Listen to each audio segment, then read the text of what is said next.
Okay, good evening, everyone. Thank you for your patience. Sorry that we're a few minutes delayed here, but I'd like to reconvene the meeting.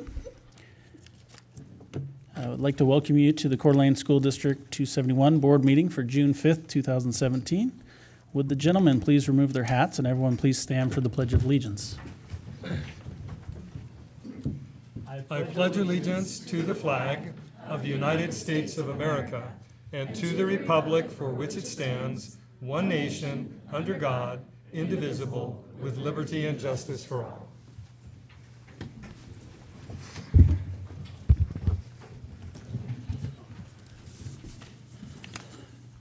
Okay, so we have a pretty jam-packed agenda tonight. Before I get going, I'd just like to introduce our participants for this evening. Starting at my far right is Mr. Brian Wallace, Director of Finance and Operations, Ms. Lynn Town, Clerk of the Board, Ms. Trina Cottle, Acting Superintendent. To my immediate left is Mr. Dave Eubanks, Vice Chair, Ms. Krista Hazel, Board Member, Ms. Tambra Pickford, Board Member, and Mr. Tom Hearn, Board Member. My name's Casey Morserow, and I'm the Chair. Public comment on district-related items is scheduled near the start of this evening's meeting. Please sign in on the sheet provided at the entrance door. Because of the diversity of issues, members of the board will not respond to public comment made during tonight's meeting. Instead, issues may be recorded and referred to the proper staff person for follow-up. Comments may also be submitted to the board in writing through the clerk. Thank you. Okay, board. Is there a motion to approve tonight's agenda? So moved. Thank you. Any discussion? All in favor? Aye. Aye. Any opposed? Motion carries. Is there a motion to approve the minutes for May 1st, May 10th, May 15th, May 22nd, and May 30th? Second. Thank you. All in favor? Aye. Aye. Motion carries.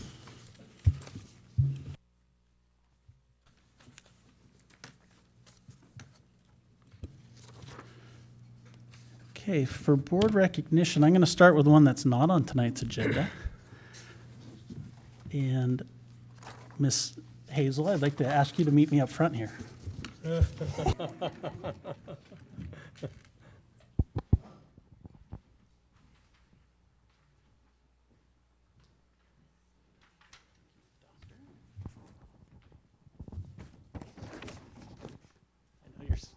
you're super excited to be standing up here.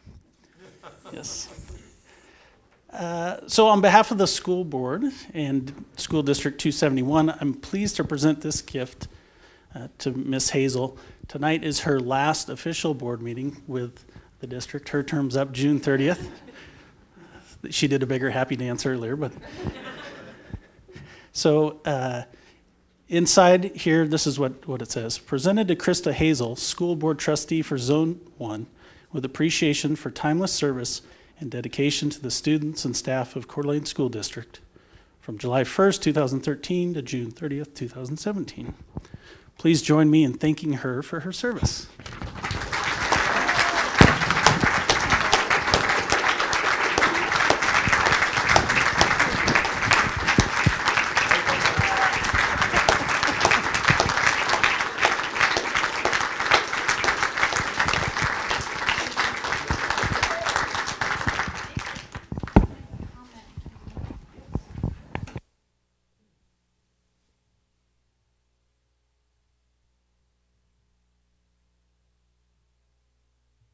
May I say something? Sure. I Can first I met. say something? Okay, you go ahead. Because I'm in a place where I think I can say it perhaps and get through it. So thank you so much for allowing me to represent all patrons of the district, of Coeur d'Alene School District 271, in my 4 years on a school board team of 5. In the words of a well-known East Coast governor that I'm not going to name, because I don't want this to be controversial or be embarrassed, his mother was a school board member, is what he told me. And he said it's the most thankless job in American politics. In some ways, he's right, but in so many ways, he's very wrong. Because I'm going to be honest, he's not from Coeur d'Alene. I have seen the unbelievable dedication of our staff to our students. I have witnessed Coeur d'Alene area taxpayers, businesses, nonprofits, and community leaders go above and beyond to support our schools. I have witnessed young lives changed because of those dedicated teaching professionals and volunteers working together to do what we can to move forward. While I occasionally hear criticism, for the most part, because not everybody agrees with our decisions, most often I hear gratitude for the efforts made by our elected volunteer school board, from staff in our halls and parents in the community, especially Costco, which is very difficult for a school board member. Trustees Tambra Pickford, Tom Hearn, Vice Chair Dave Eubanks, and Board Chair Casey Morris-Rowe. They will continue working on our behalf in the district. I have faith that they will provide leadership at a time when it's obviously needed most. For my Zone 1 replacement, I believe Trustee Lisa May will be approachable and just as committed, if not more, to radically improving student achievement while supporting teachers to help reach community expectations. I admire her tenacity as she walks in the door and dedication to improving our district's facilities and programming needs. It takes courage to step into the public eye. And Trustee-elect Lisa May has my respect, just as the other 4 board members I now can also call friends. An additional most sincere thank you is extended to Board Clerk Lynn Town, who is beyond approach in her abilities, and she does her best in keeping this board on task, which is much harder than you ever know, and she never tells on us. It would mean so much to me personally to see support for these amazing elected volunteers on our school board.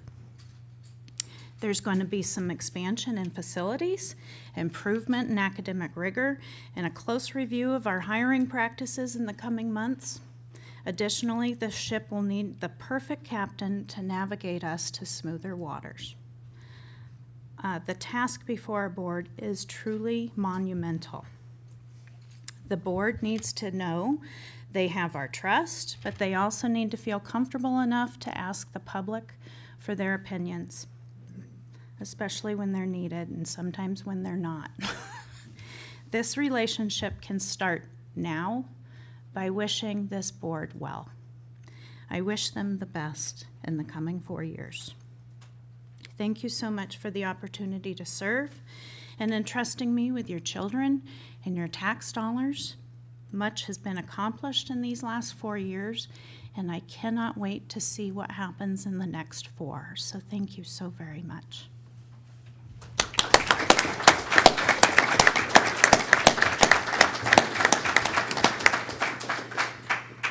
I'll keep this short, otherwise we will be here till midnight. But I just want to reflect for a moment. About 4.5 years ago, I met Krista Hazel and Tom Hearn at Java, the old Java on Sherman. We sat down there on a snowy, terrible day, weather-wise. Just to be clear, And we we've never weren't met- elected. No, we were not Okay. elected. No, but we sat down there a few months before the election, not one of us believing for a second that we would actually get elected. And it was a daunting task. I mean, to put your heart and soul into running for an office that you were basically convinced you were not going to achieve, and then to achieve the office, and through 4 years thereafter, hundreds of meetings, thousands of hours, managing almost $300 million in funding, in revenue, $260 million in capital assets, almost 11,000 children and 1,300 employees to the best of our ability. we're still here, folks. We're still afloat, and Krista has a lot to do with all of that. So I want to thank you very much for being a great and a terrific board member, and also becoming a great lifelong friend, I hope. So give me a hug. Okay. Thank you. I'm still not singing. That's nice. Thanks, Dave. Okay, sure. I am speechless right now. I'm going to say, I just echo what Dave has said. I feel that Krista is become a good friend, and I have the utmost respect for her. And even when we don't agree, on things, it's always a friendly disagreement. It's never personal. It's never partisan or anything like that. I just have grown fond of her, a great deal of respect for her, and you'll be greatly missed. Thank you. It's vice versa. Just real quick. I didn't get 4 years like you two got. I did get 2 years, and I clung to Krista like nobody's business at the start. She's been a great mentor and just welcomed me with open arms and really guided me. And I hope to do the same as Lisa fills this position, because nobody is ever prepared, I think, to be a board member or even knows exactly what is all involved. And I just thank Krista for her example, and I'm grateful for her friendship and wish her the best. Thank you.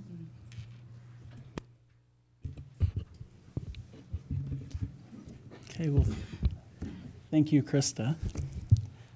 I'm going to move on, and I'm going to ask Tracy O'Brien and the students in the back there to come up front, if you would, please.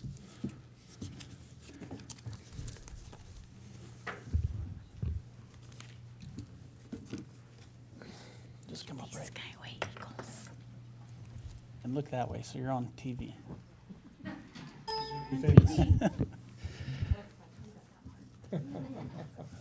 So these young folks and Miss O'Brien are up here with Math is Cool. Math is Cool is a competition for 4th and 5th graders in Washington and Idaho that spotlights the academic success of mathematically inclined elementary students. Our district competition was held in March at Lake City High School, and the winning 4th and 5th grade teams from that event were sent to the Math is Cool Master Competition in Moses Lake. We're happy to announce that for the first time, an Idaho team has placed at the Master event. Congratulations to this group here, the 5th grade class at Skyway Elementary, and their Math is Cool team.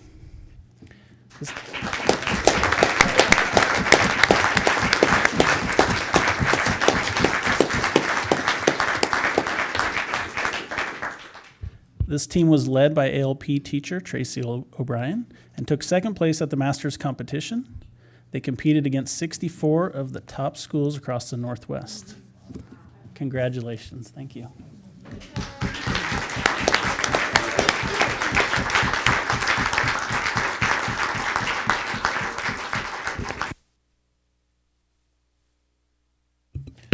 Trustee Eubanks, are you ready with our Invest, Inspire, and Innovate Awards? I am, as long as we have some photographs to show.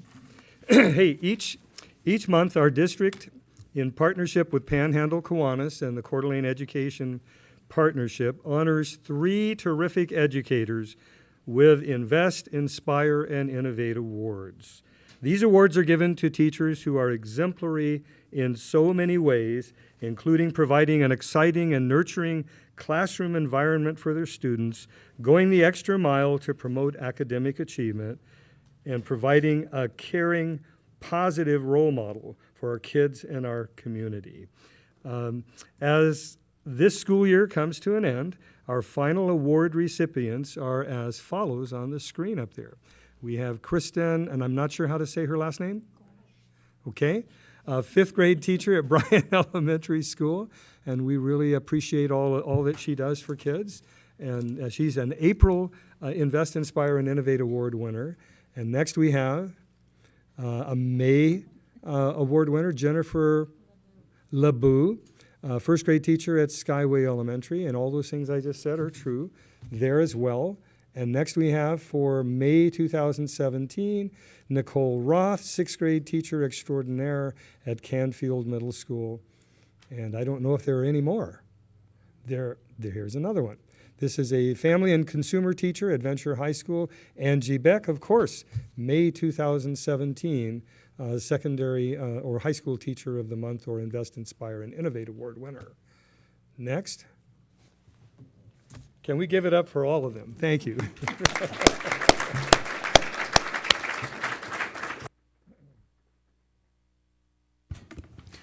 Thank you, Trustee Eubanks.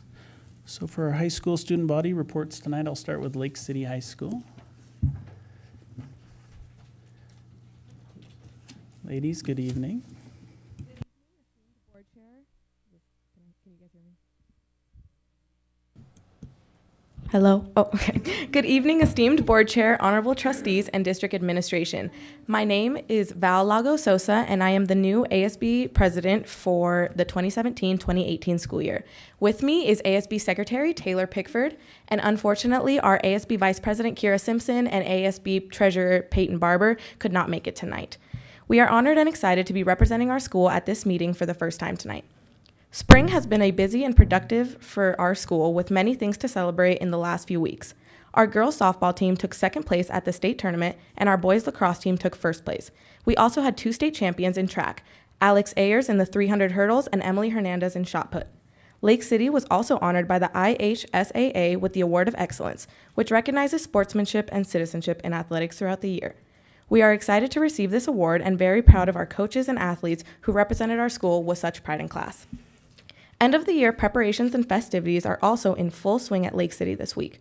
We have our honors breakfast this Friday at 7:30 a.m. at the Coeur d'Alene Resort Golf Course Event Center. Graduation will be on Saturday, June 10th.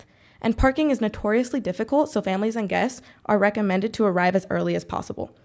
Brunch for the honored guests will begin after 9:30 a.m. in the office conference room, and the graduation ceremony will begin promptly at 11 a.m. We appreciate the opportunity to speak this evening, and we are looking forward to seeing you next year. Hope everyone has a great night. Thank you.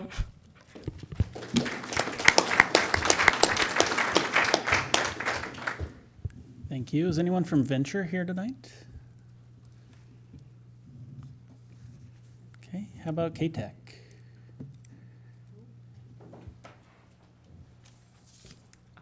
Hello. I'm not sure how close I need to stand to that. Can you hear me all right? Yep, you're perfect. All right. Hi, my name is Elijah McPherson. I am the ASB representative from K-Tech. I'm the secretary of the student body there. My home school is Lake City High School. I'm in K-Tech's engineering program, and this is also my first year there. I've really enjoyed going there, and I wanted to thank you for the opportunity and the chance to be in that program. It's an excellent experience. There's a lot of team building, and everyone there really, or at least personally, I feel like I fit in a lot better there than my normal school. K-Tech has been a great way to learn trade skills and things that I normally wouldn't be able to learn at my home school, although I do enjoy going to Lake City as well. I wanted to go over some of the things ASB has done this year just really quickly. We went on our field trip successfully. It's the first one we've planned, I think, since we have had an ASB, which we have not had for a few years, but this year it's been really strong and well led by Mrs. Vieira. Soraya. Our second event was our K-Tech car show that we just finished this last Saturday. That was a fun event that I'm glad we got to put on. We got to make things like car show medallions and trophies that we got to showcase for our school. Thank you for your time.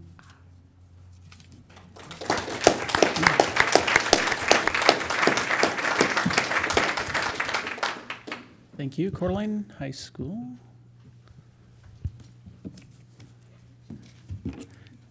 Okay. Mr. Colas, good evening, sir. Do you have a report from the Coeur d'Alene Education Association? Thank you very much. I guess it's a time for farewells as we get to the end of the year. Yeah, this is going to be hopefully one of my last board meetings as well. First thing I'd like to say is thank you to Brian Wallace. He's leaving us at the end of this month. Is that accurate? I was on the hiring team that hired him, and he has had a very successful career here, or at least short but very successful, I think. He's filled the Winton hole. He's balanced this year's budget despite over budgeting revenue from support units, all while getting employees a 2% raise, and most importantly, rebuilding trust in the community about district financial management. I think that's a pretty good testament to his value, and it's a sad loss. During my tenure, I have appreciated, excuse me, the confidence and trust that the current board members have shown me over the past several years, and their willingness to request information from me on various aspects of district policy, curriculum, and other issues, even sometimes acting in accordance with the information that I've given them. I want to thank all the trustees again, and particularly Trustee Hazel, for their service and their commitment to the district and the community. It is often a thankless job, and it comes with lots of pressure, and I have a great respect for your willingness to bear that, especially with the high paychecks you receive. With regard to negotiations, I want to compliment both the CEA team and the board team on the positive tone thus far. I have high hopes for a quick settlement when the board team accepts the CEA's most recent offer. The sooner we are done, the sooner my term as CEA president is complete, and Bruce Twitchell can assume the throne. It has been an honor to serve and a privilege to serve the dedicated professional educators and support staffs of 271, and I have learned and grown greatly from this experience. Thank you.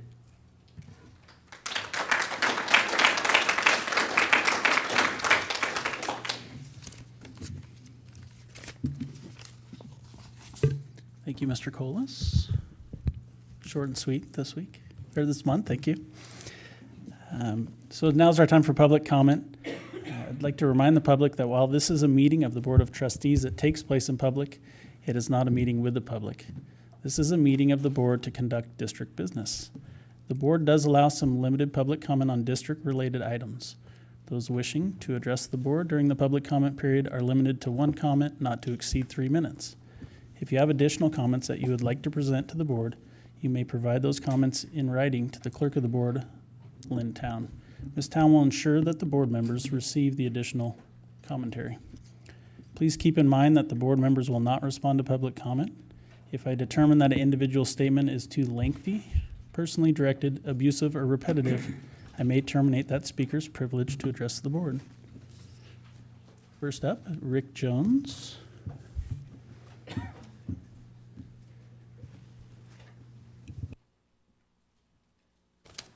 Well, good evening, members of the board and Dr. Cottle.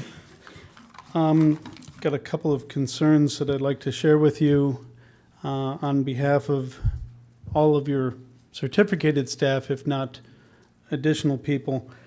If you were to talk to somebody and get a recommendation for, say, a doctor, a lawyer, a mechanic, you asked around and somebody came to you and said, you got to go to this guy. He is absolutely proficient. You probably wouldn't be too impressed with him. I got my evaluation recently, as did most others in the district, and someone has made the determination to eliminate the category, the rating above proficient on our evaluations. No longer can a staff member be distinguished in their field. So I was told I did a good job this year. My job performance improved. And yet, since last year I had achieved the category of distinguished in a couple of areas, in effect, my evaluation went down. I suspect that happened in other areas. I can't imagine this being a tagline on the district website, come to Coeur d'Alene where all of our teachers are proficient. Something to think about. Don't know where the decision was made, but it was, and that's where we stand right now. In terms of the other obvious concern this time of year is negotiations. Unfortunately, the same thing is playing out year after year. CEA says provide opportunities and advancement on the salary. District says no, there's no money. This week, the budget proposal, or not budget proposal, excuse me, a proposal from the CEA team included language to identify or clarify the work day for an individual in the district. Currently states 7.5-hour workday plus up to 3 meetings a month. The language is not necessarily as sharp as it could be, so the CEA proposed a change to that, and it was rejected completely. There are individuals in the district who are being told they have to show up at meetings at 6 o'clock in the morning, 5 o'clock in the evening. You may as well list on our contracts, you'll work whenever we tell you to work. And that is just an insult to your staff, that they have to manage their personal time, they have to manage their family obligations, all around whatever is happening at the time and whatever the whim of the building is. 30 seconds, Mr. Jones. Thank you, sir. So compensating people for their time is important. There's only 3 ways to compensate people that I can think of: time, money, goods, and services. Since we're not in the business of providing goods and services that are valuable to our employees, that wouldn't count. Time, if you give a person time off, it costs them more time because they have to deal with substitute, and then students lose instructional time. So that leaves us with money. Unfortunately, that's all there is, and my time evidently is up. So please take that into consideration as you consider the board's position in negotiations. Thank you, Mr. Jones. Okay, next up, Nate Grossglaser. So this will be your only opportunity to speak. He'll present. Okay. Okay. Yes. All right. Okay, that's all we have signed up for public comment tonight. Dr. Cottle, you have a superintendent's report for us? Yes, I do. Good evening, Board Chair Morrisroe and trustees. A couple items. We are almost through our board policy review process. We're a little bit behind, but we're almost there. Our next section that we'll be looking at is the 8,000s. And we hope to work on that this summer. The 8,000 series really talks about our non-instructional operations. It'll include things like transportation, which is perfect timing because we'll be able to address some policies around seatbelts on school buses. And it includes wellness, emergencies, risk management, and also records management, which I know is an item that we wanted to look at as far as email retention. So what will be happening is you'll probably receive an email from Lynn or Glenda asking you, which work group you would like to be a part of. But we will want to tackle those in July and August and try to come up with some language in future meetings. That's one item. The other item starts on page 14 in your board packet. It's really a hiring practices update. On page 14 and up on the screen is what we've presented before is a flow chart. Something I want to highlight that's different is up in the upper right-hand corner, you'll see something called disqualifying convictions. We have talked about this before, and there's been some concerns on what is a disqualifying conviction, what happens if there's more than one conviction, what's the difference between felonies and misdemeanors. So if you go into your packet, and I'll talk a little bit more about this one on page 17, this is a flow chart that Kelly Ostrom had worked on. She had visited with some folks in the Boise area when she was down at the State Department of Education meetings, and we got this idea from Boise. We went through and we made some changes to it. We thought this would be very helpful. What it does is it provides some clarity when we do our background check process. And so I know it's kind of difficult to see up there. But there's really kind of 3 areas. One of them is disqualifying convictions that preclude an applicant from employment. And so if you go in there, you'll see there are pretty egregious things in that one. Then we have another cell which talks about disqualifying convictions of things that have happened in the last 7 years. Some of these are things that aren't as serious as the larger box up top, but are still something that we would consider not appropriate for an employee for us to hire that person. And then we looked at that final area, some disqualifying convictions, whether they're felony or misdemeanor, things that we would take into consideration over the last 7 years. For example, if it's a drug-related offense, if it's a conviction that's related to their job, specifically in their role. For example, if it's a DUI or multiple alcohol offenses, that might be something that's not appropriate for a bus driver. There's some leeway if there's more than one conviction, and then also some leeway if any of the concerns have to do with minors. So we actually started implementing some of this when we looked at some of the new hires that's in your packet today, and kind of used that to tweak this.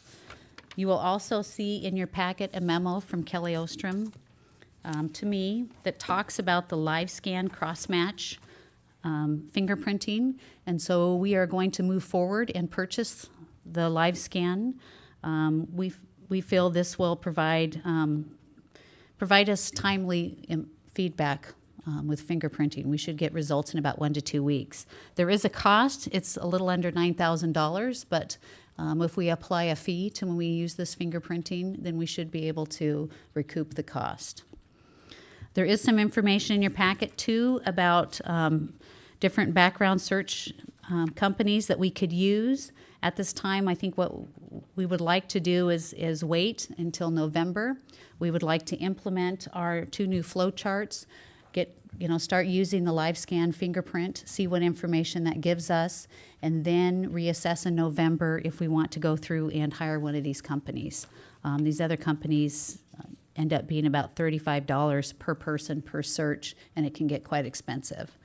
So we definitely want to keep it there on the burner, but reassess after November to see if we can get, the benefit of the live scan to really help us with tightening up some of our hiring practices. So I'd entertain any questions at this point. It sounds great. And I'd like to thank Trustee Hazel for having a lot to do with this. Thank you, Krista. Thanks for the work putting into this, because it's important and I appreciate it.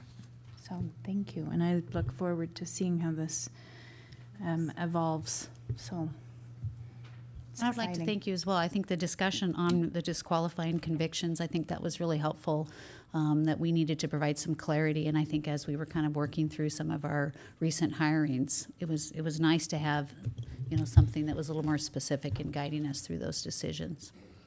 One thing that would have been helpful, I think, for me this last month is if there could be just a middle initial added to the hiring packet that could could cut down on some time and to help further identify if someone was so inclined to take a look at those things.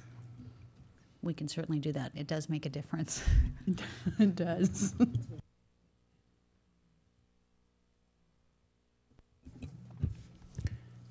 Okay, thank you, Dr. Cottle. Trustee comments. Trustee Hearn, I'll start with you on the, I think you wanted to discuss ISBA resolutions a little bit. Yes, thank you. People probably know that Idaho School Board Association, the way it comes up with its legislative interest or agenda is through resolutions that school boards adopt. Those are sent to the state office in Boise, and the executive board reviews those and either gives a pass or do not pass recommendation. Then those are brought to the floor of the convention, which this year will be in November in Coeur d'Alene. So it's important that if we have concerns that we think things in this district or could change that may have a statewide effect or whatever, we should do some resolutions. Currently, I'm working on 2 resolutions that I would like to see discussed at our July meeting. And actually, we have to adopt them before the end of July because that's when ISBA needs them to the executive board. One of the resolutions deals with school board trustee elections, and the reason for this is because this is a reoccurring issue in the legislature, and we've been given pretty clear notice that that's not going to change. This is going to come up again. So ISBA has decided to get out in front of this and come up with its own recommendations as far as legislation on trustee elections. So I've worked, I did a draft a while back, and I'm working with ISBA officers in Boise to come up with wording that will be in a resolution format to present to this board. I'm hoping that Coeur d'Alene School District will be the one that sponsors this legislation. It is Senator Souza here, the local, has been the one who's been the most vocal proponent of changing the law in relation to school board elections. So it might be appropriate for our board to be, since she's from Coeur d'Alene, our board to address this issue. The other one we're looking at, and that's not as quite as defined yet, but it has to do with the issue of seatbelts in school buses and trying to come up with some kind of a recommendation for people across the state to take a look at that, districts to take a look at that. Since I think the evidence is pretty clear that seatbelts are helpful, provide additional safety for kids, and particularly in certain kinds of accidents like rollover accidents. So anyway, those are two things we're working on. So the issue simply, so just to conclude here, we will have at least one, if not two, resolutions for the board to consider in July. And again, and if they get through our board and get through the executive board of ISBA, then they will go to the floor of the convention in November. Thank you. Okay, thank you, Tom, for your work on that. I have just a couple things I want to announce here. I think I'm doing the interim search, right? Okay. First, as many of you know, probably all of you in this room, we are in the process of our interim superintendent search. That position closed last week. The application process for that closed last week. The board will be reviewing applications later this week and making an announcement as far as finalists for interview. Those finalists for interview will be interviewed here in Coeur d'Alene on the 13th of this month, so I believe that's a week from tomorrow. And it's the board's hope that by the 20th we will have an announcement of who our interim superintendent will be for the 17-18 school year.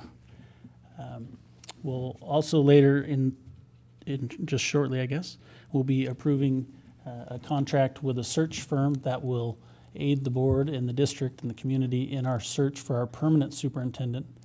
And that's a process that'll take place starting in the fall, with hopes to name the 18-19 superintendent in the February timeframe, somewhere around there. So certainly watch the paper, emails, we'll be getting information out as it becomes available. The other thing I wanted to talk about just briefly, since we're running long here, was the National School Board Association Conference. I attended that a few months ago, and we haven't had the opportunity, I haven't really talked about it, but it was quite amazing. I was actually in Colorado on spring break, and that's when the convention was, so I took a few days away from my spring break and went to the convention. It's quite something. There were probably 8,000 or 9,000 school board members from across the country gathered in Denver there. There were maybe 150 or 200 breakout sessions of different education courses that you could take, about 30 of them going on at any one time, and went anywhere from marketing, hiring, innovation, you name it. They touched on it, and there was something. Oftentimes they had an app because there were so many programs, so I would pick 4 or 5 different ones that I wanted to do that were all at the same time. At the last minute, I'd have to figure out which one I was going to go to. But it was a great experience. I would encourage any and all of us to attend it at some point if you can. A couple things. The first, I think it was the opening session, they had Captain Scott Kelly, who was an astronaut, was the keynote speaker, and he was fantastic. And if you're not familiar, he spent about a year, I think just over a year, on the International Space Station. And so he just talked about his background. And there's a couple things he said that I put down on my phone because I just loved what he said. And one of them was, if you're not consistently making small changes, you're not improving. And another one he said repeatedly was, it takes teamwork to make the dream work. And I just love that saying. There was a lot of great information and far too much for me to cover here. I do have some information I brought back that I've shared before. I have a few books I haven't shared yet, if anyone wants to look at those. But it was a great opportunity. So. Okay. Moving on. So is there a motion to approve tonight's consent agenda, items A through N? So moved. Thank you. Seconded. Okay, any discussion? All in favor? Aye. Aye. Aye. Any opposed? Okay. Motion carries, Ms. Town. Information items. First up is our requests for annexation. We have two of them. And are both groups here tonight? Ms. Town? Okay. So I'll start with the trails because I think we have your information first. And this is Alan Dykes. Okay. What page are we on here? So Alan, if you could please come to the podium, then that way if the board asks you questions, then we can hear you. Prior to Alan speaking, though, I would like Brian Wallace to be able to share some information that may be helpful to the board about our legal description, because that will impact both of these presentations. So as the board's aware, the past few years we've had, more than one annexation come before the board and then eventually get routed down to the State Department of Education and State Board who holds the hearing. Both those agencies have had, I think, quite a bit of turnover in staff. And so some of the past annexations we've had were not dealt with a timely manner with the groups down in Boise. And part of the wake of that is that one annexation was approved and sat down in Boise for literally a year and a half. And when the West Landings annexation came to us, since we hadn't received anything back from the state, our legal description of our boundaries as of that time wasn't reflected in the West Landings. So when we finally got through to the state board and asking them where these are at, we need to get these back because patrons were asking why are taxes being still charged to Post Falls. We finally this year in January received the orders authorizing the changes, and then we notify the state tax commission and the county of the new boundaries. Well, when I sent that paperwork forward, the Kootenai County notice said, well, this legal description is not correct. And they wanted me to change it. Well, I really can't because it's not my document. It's a document from the state board. It's their hearing. And so I didn't feel comfortable just on the fly making a change. So that's when I got our attorneys involved, and Megan has worked hard on verifying what our true legal boundary is now as of both those changes, and has got the state board to have a hearing this month, and we're on their agenda for them to reflect those changes. Then she'll follow up and hopefully get the state board to send the information to the State Department of Education to issue an order with the correct boundaries, with a correct legal description and maps in detail that they didn't do before, so we can get everything fixed. But I guess that's a long way of saying that I'm concerned with this, is that if they're now submitting this with a long legal description and we start the ball rolling again. So if this paperwork's forward down to the state, I think that we're going to want to make sure that we at least have a note that we give to those agencies saying that we may want to make sure that the legal description is corrected so that whatever they do on their side is accurate. So that if the changes do happen, that the voters who voted for the change are,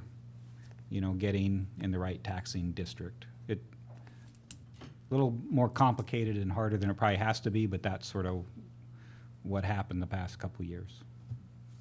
Just sort of some background. If I didn't make any sense, let me know. I'll try to make it clear, because it shouldn't be this hard. I thought you made some sense.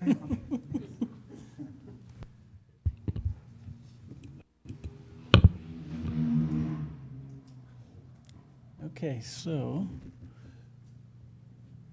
board members, is there questions on the request on the trail subdivision, or Alan, do you want to give us just kind of a brief overview? I'll give you absolutely a real brief overview. So, Alan Dykes, the Chief Operating Officer for Architera Homes and Core Development. It's been a bit of a long process to get to this podium, as I think we initially had a misinterpretation of the statutes, and we as the builder/declarant for the community filed the initial petition only to find out that that was not a valid way to go about it. We had to wait till we had homeowners that had closed on homes.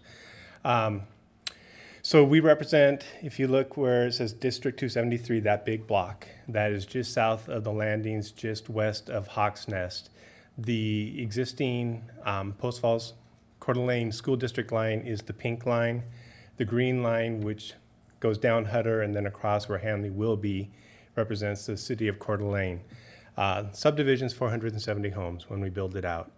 We have 73 homes that are 73 lots that have been developed, of which 10 homes have closed. Of those 10 homes, we have, I believe, 3 children that are of school age, K through 12. We will not misrepresent any of our homeowners. We are not that type of builder that will sit there and tell you, well, the city of Coeur d'Alene, we don't want to give disinformation, but we have homeowners that are having a hard time reconciling the fact that they are moving into the city of Coeur d'Alene and they are going to Post Falls School District. You see, as the pink line going north to south divides, part of our homes are in Coeur d'Alene, and the vast majority are in Post Falls. I've met with the school, the Coeur d'Alene School District.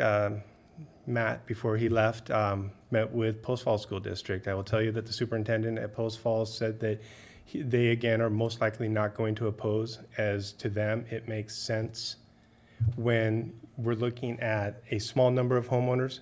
If this is inevitable, writing on the wall was the term he used, better to do it before you have a whole bulk of homeowners that you're trying to find space for. Better to do it when we're in the infancy stage.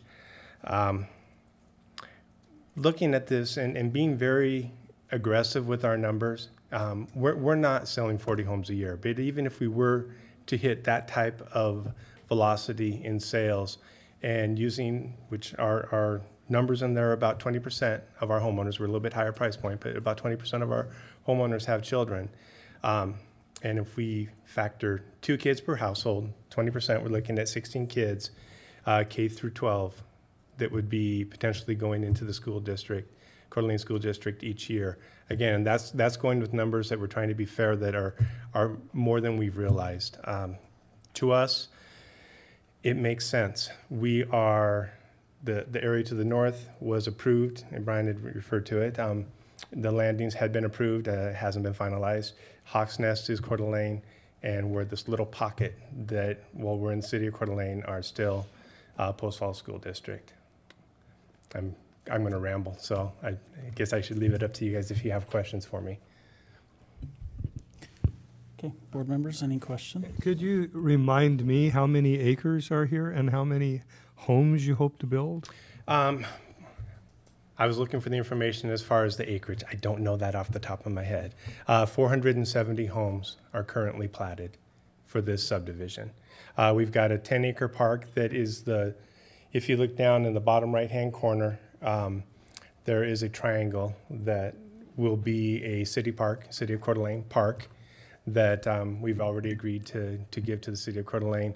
When they did the Croc Center, this was their borrow pit. So they dug the heck out of that area and put the bad soil back, so now it's going to be a city park. But that's just south of the Prairie Trail. Southeast corner will be a 10-acre park. Would it make any difference to you if we could talk to the city and maybe make a little change and take that 10-acre park and make it a 10-acre school? No. Wouldn't make any difference to you at all? No. I will tell you that schools in our communities, It'd still be a park, basically. I mean, playground and all. no, I know, it's a park other than when it's in session, and even when it's in session after the kids go home, it's a park. I do get that. Our two communities in Post Falls, Fox Hill and the Reserve, both have schools. That one that is already installed, Greens Ferry Elementary, and then Post Falls is a former or future school when we build that out. I just have a question. You said there's 470 homes, but only 20% of them have kids?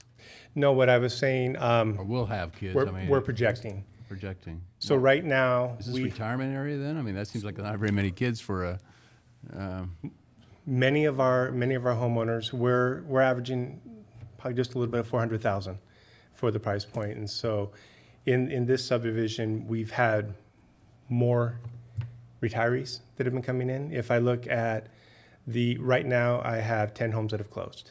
And of those 10 homes, 2 homes have children in them. I'm not using that small data. I wrote this request prior to having that information. That information is just supporting that number. So as we see the price points go up, typically it's going to open itself up to more retirees. So that's the number that we're projecting. are you going to be building cheaper homes than that? Or is the whole development going to be about that line? I'm just You trying know, to think there's- about, I'm just struggling No, with no, 20% of the homes are. It's a fair have question. kids, because many times those developments fill up with kids. And Sure, that's- and Mr. Eubank's idea about putting a school out there sounds like a great idea. It's hard for me to tell you what the economy is going to be in 10 years, and I'm not trying to be cute about that. Realistically, if, when we had our last recession, price points came down. Otherwise, velocity dropped. I was building in Seattle, King County area, so our prices dropped significantly. In this subdivision at 470 homes, if we're doing 40 a year, we're looking at a 12-year build-out. So I have no idea what the market will tell me, what the market dictates sales. And so I don't know what the market's going to tell me in 10 years. Thank you. Just so I'm clear, your property line, or your development property line there ends at the trails, bike path there? No, it's on both sides. It's on So both sides, okay. if you come down Hutter and you get to the bottom, there will be a future, we'll be the builder that, or developer that connects Atlas, Hanley, all the way out to Hutter. So we own all the way down to the future Hanley, which is at the bottom. Then it's all Armstrong property below us. And then we own over to that pink line, which skirts Carrington, north-south. Okay. I agree with you that it certainly makes sense that this property be in the Coeur d'Alene School District. I would say that Hutter is probably the natural boundary, or should be, for our district, but it's not. As you know, it runs about halfway between Hutter and Atlas. The concerns I have is, one, we're looking for 10 acres for a school site, and we're having a hard time finding one. The most common reason we're being told no is because it's worth too much to developers. And so people have either pledged it to a developer already, they're under contract with the developer already, or they're holding out for the right developer to pay the right price. And I'm concerned that if we keep letting kids in and we can't build more schools, we're in trouble. Our elementaries are very crowded already, especially in this area. And as we've looked for property, when you get north of Prairie, our border's even funnier, and I think we're going to hear from a property owner over there, but it's all over the place. Sometimes it borders Atlas, sometimes it's out in the middle. It's challenging. Most of the vacant land is in that area that's just outside our borders. By law, we can't buy that property because it's outside our borders. I would prefer that, as a community and as developers and districts and the city, that we can get on the same page and start setting aside property for these, this infrastructure that we're going to need. I'd prefer to see this request be the whole shooting match. All the Armstrong property, I think, is that what you? Well, Armstrong, I mean, he's still farming it. Right. But yeah. But just to annex it in, because otherwise it's just going to be 10 acres here, 100 Well, and that's acres just it. there, It's and- going to and continue to just work do its it way all. down. You know, and if that's what it's going to be, and then that allows some opportunity, or at least makes available some property that the district might be able to buy, instead of doing multiple requests every year. And you're just one of them, but you know, eventually that Armstrong property is going to be developed. I think we all know that. So those are my concerns. Is even at 16 kids a year, you know, in 10 years, it's 160. Well, we couldn't fit them in right now if we don't build another school. Right. One You know, question- without expansion of existing schools or more portables or something like that. So is appropriate for me to ask a question? Am I allowed? And again, it's obviously first time at the podium at a school board meeting for me. So part of what our homeowners wrestle with, and I come from a school district in Spokane where we had to have students that choiced in to save the school. Understanding that we always want to act in the best interest of the kids, and I do believe that.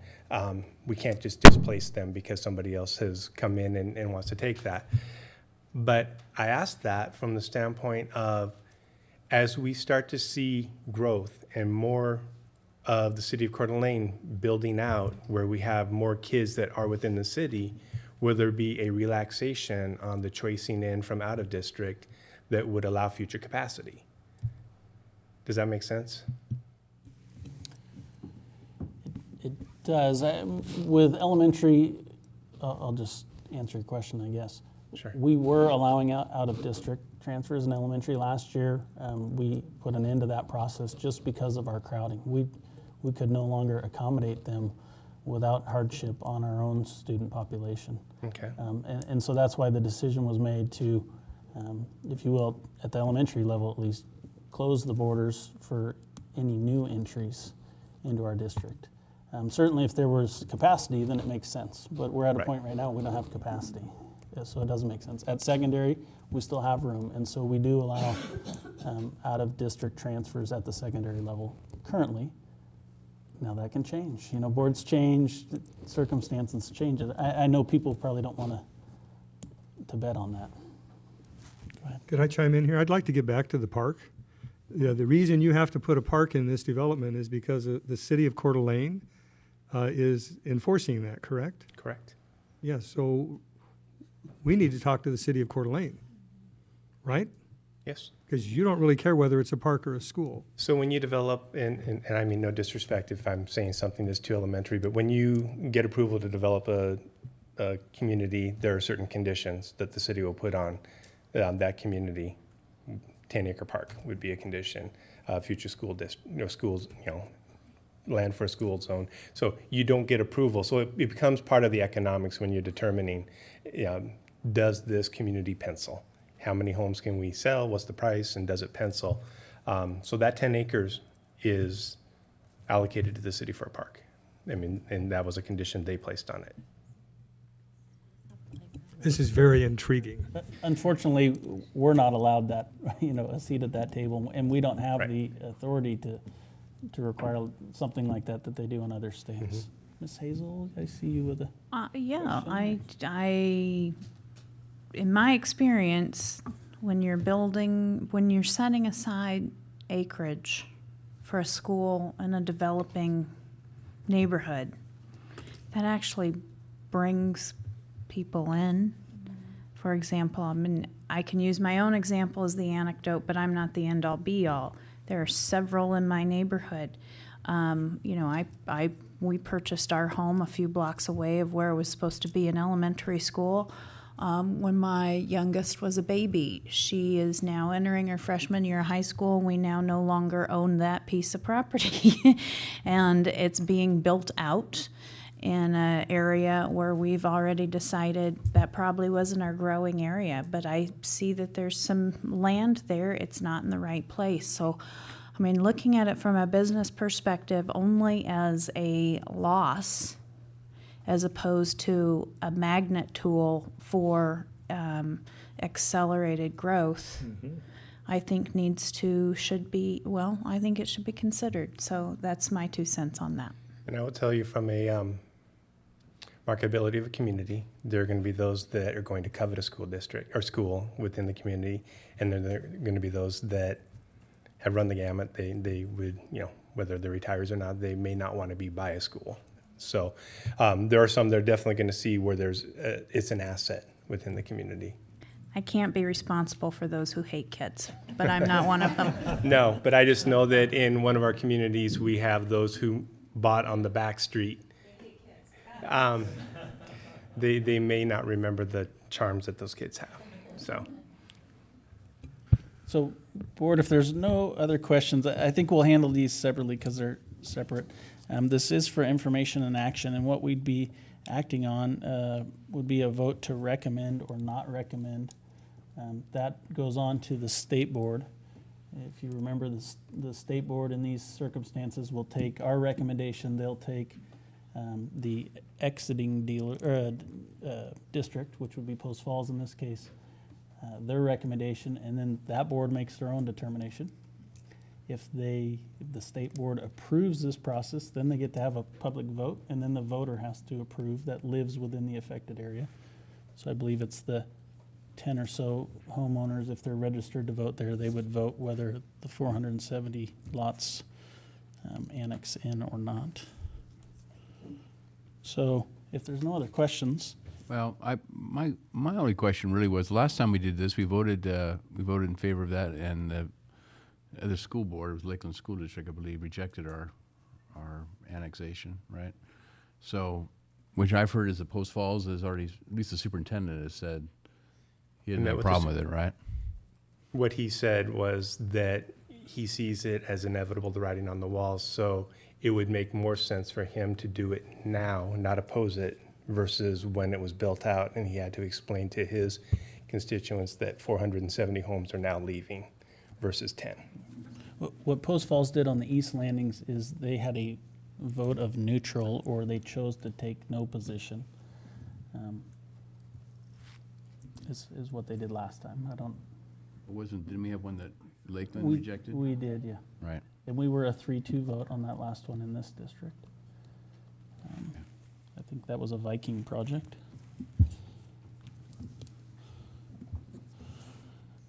So, A point of clarification, Board Yes. Chair Morstro. If one board says yay and the other board says or no, it's still, doesn't it go to the state board?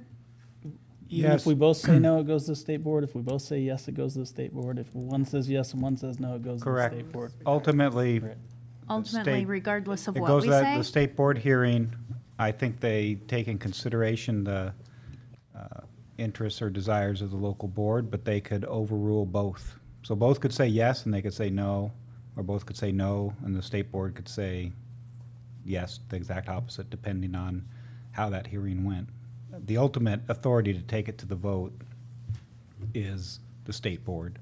And my guess is that they weigh the local school board's decisions heavily in their thinking, but they're not required to do so. Again, one more There's time. also a public hearing that takes place Yeah. with a public hearing officer, so they will take testimony. Yeah. Um, How many kids are we talking about again, right now, currently? Three. 3 kids. Sorry.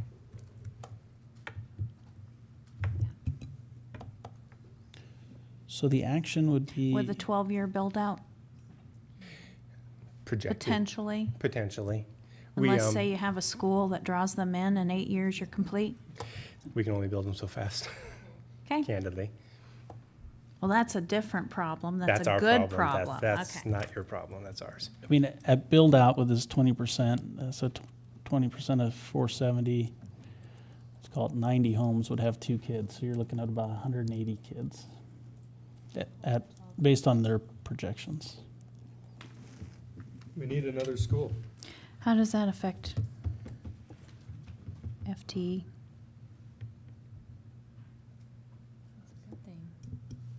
Well, if you had I know it 180 increases, kids and but they're does all it increase in elementary, an then impact? 20, so If they showed up every day, never missing a day, getting their bike from Parker, Every like parent in 9 that units. community is going to be very responsible.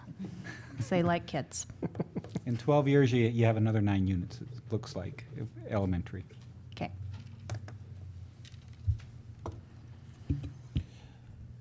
So we can either entertain a motion to recommend or a motion to not recommend. I make a motion to recommend. I'll second that. Okay, any discussion? I do think we should approach, I do think this is an important issue that we approach the city. Yep. I also think this has been discussed on a legislative level, and so far the legislators have not allowed school districts to put that requirement on, which I think they could reconsider. But anyway, bottom line, getting back to this whole motion, I think that's where we should go on that. So I'm just want that on the record that I think we should be approaching the city over that property. I would just like to add, I guess, I'm going to be voting no, and I'd just like to at least explain why. And I agree Hutter should be the natural boundary, but until we have more land, I cannot personally continue to approve these developments, because I think we're just going to struggle with that. And to be quite honest, we need the developers to realize they have to help the school district. We're not asking for land. We're asking to buy land. And we're getting told no at every direction. So, you know, I agree with what you're trying to do. I think it makes the most sense, especially because right now those buses for those kids has to come around Prairie onto Atlas and come through Coeur d'Alene School District. But I'll be a no. So. And I'll be joining you. And one of the reasons is I have been in constant discussions with leadership at the city.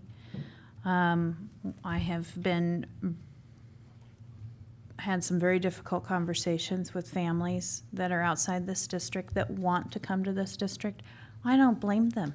I think our district is a great district, but to continue to move forward without knowing that we have voter support, knowing that we have some funding, maybe not developer level funding, and I certainly don't want to have a developer leave too much money on the table. I've been in business, I know what that's like, but we are in such dire straits that somehow, even if there is a majority of the board that approves this, if there's a couple of us that can at least raise the flag and say, Coeur d'Alene School District community, we are in dire straits to facilitate the growth that we're experiencing, that in the long run helps benefit the community. It helps provide an economic engine for every employee trying to make ends meet. And so it's not that I hate kids, I love kids. But it's one of those things of, I wish we could take them all. Right now, I don't know how to house the current ones we have. I mean, we got significant needs, and we have a lot of parks, and I love every single one, but I need another school, not another park, which I'll be taking up with the mayor. Right away. Okay. Right away, I hope. Before this meeting's over. If there's no other comments, I will ask for the vote. All in favor? Aye. All opposed? Nay. Nay. So that doesn't pass. So do we need to flip it and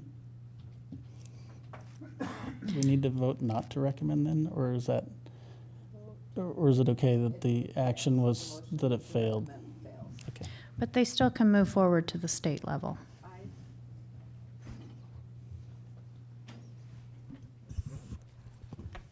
It's very clear in statute that the next step then for me tomorrow is to put the petition that was submitted along with the minutes showing your vote in a letter to State Superintendent Sherry Ibarra's office. I spoke to them today, and they know that it is coming.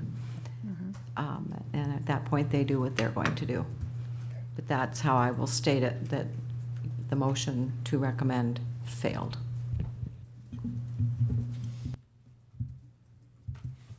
It's a tough vote. Okay. Thank you, sir. Okay, thank you.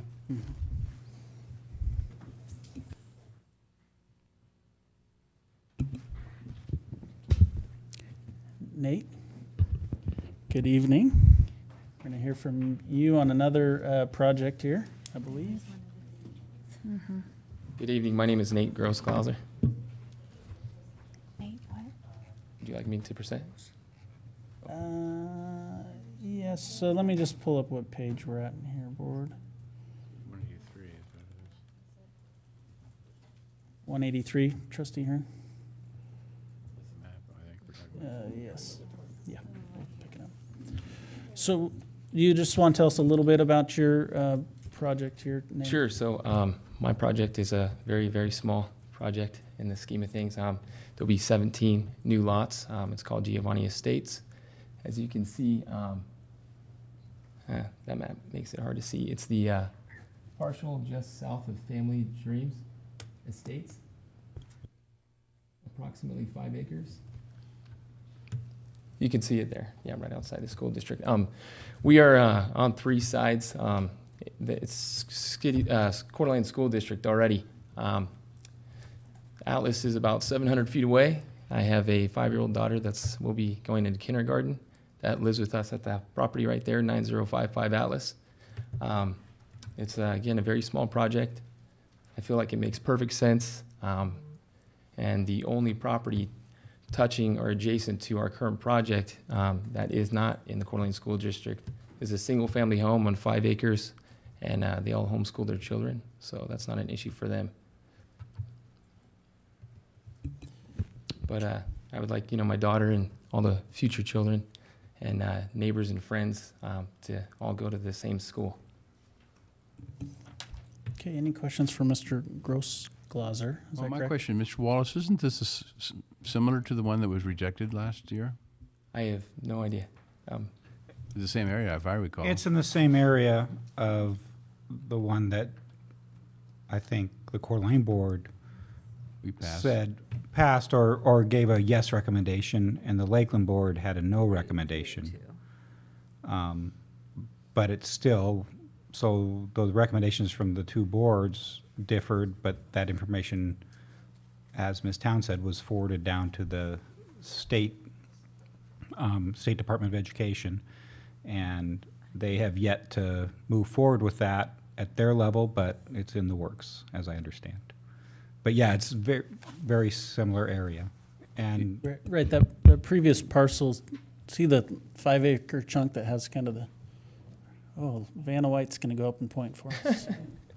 Thanks, Len. Yes. That was the one we saw a few months ago. And mine is 2 parcels to the right. This one's already in. This one's already in. And this is Nate me. is that one. We're kind of, Okay. But they're all Lakeland, right? no, all the properties on 3 sides of us are Coeur d'Alene. The only property but Lakeland is but to the south. currently is We're stuck you're right in the Lake- middle of all Lakeland. Coeur d'Alene School District properties, so Right. it's very unique. So, but Lakeland would have to approve it? Next week. the Lakeland, they'll present to the Lakeland Board, and Lakeland will give their recommendation, but ultimate approval is at the state level. I not- understand that, but my question is the logic. What was the reason why Lakeland rejected the previous one, which is just right next to it, or right close to it? I think the board just felt that it was, a little chunk here, a little chunk there, and they wanted to look at it a little more strategically than these ones and twosies that were going, because Gianna Estates was there was first Balser Estates, then there's Gianna Estates, and then I think the next one, I can't remember. It's phase 2 of Gianna. Right, was phase 2. So that was the thinking of a couple of the board members there.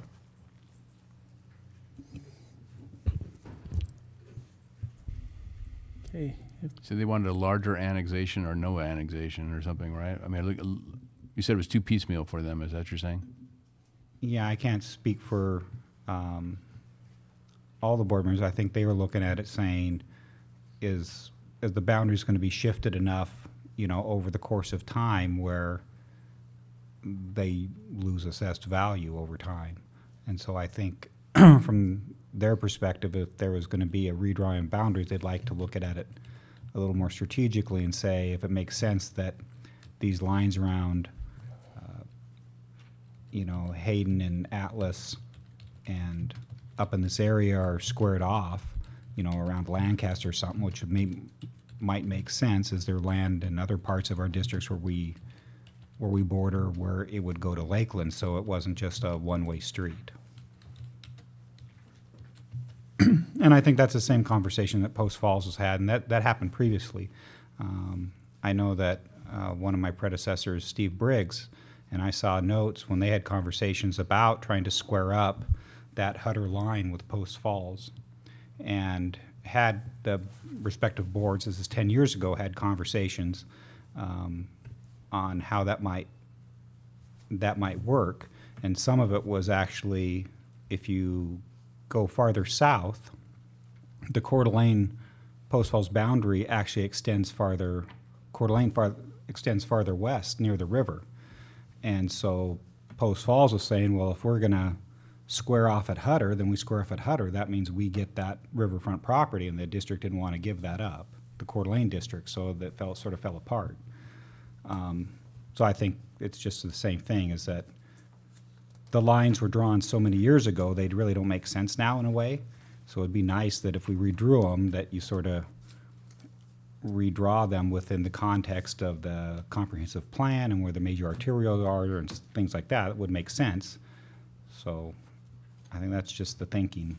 So something to work on the next year or so is get the three boards together, right? And maybe redraw boundaries? Or Yeah, study 'em? we would have to do it through the same process, but really what Nate's doing here with us, there's two opportunities to do this. Either a homeowner or a developer, as we saw earlier, on behalf of the homeowners can make it, or a board can actually petition the state. That's what I'm saying. It to makes make sense this to me at change, this right. point, since this discussion's been going on for 10 years, that the boards get together and make a decision and recommendation to the state. But that's another issue. Right. That's not addressing his issue, but Sure. I think we need to look at the larger picture. I guess I'm reacting to what Right. Mr. Wallace said. Okay, I would agree with you. Is there any other questions for Mr. Grossglauser? So is there a motion to recommend this? One more question. Giovanni Estates, haven't we, is it Giovanni or Gianni? This is Giovanni. Gianni is already approved.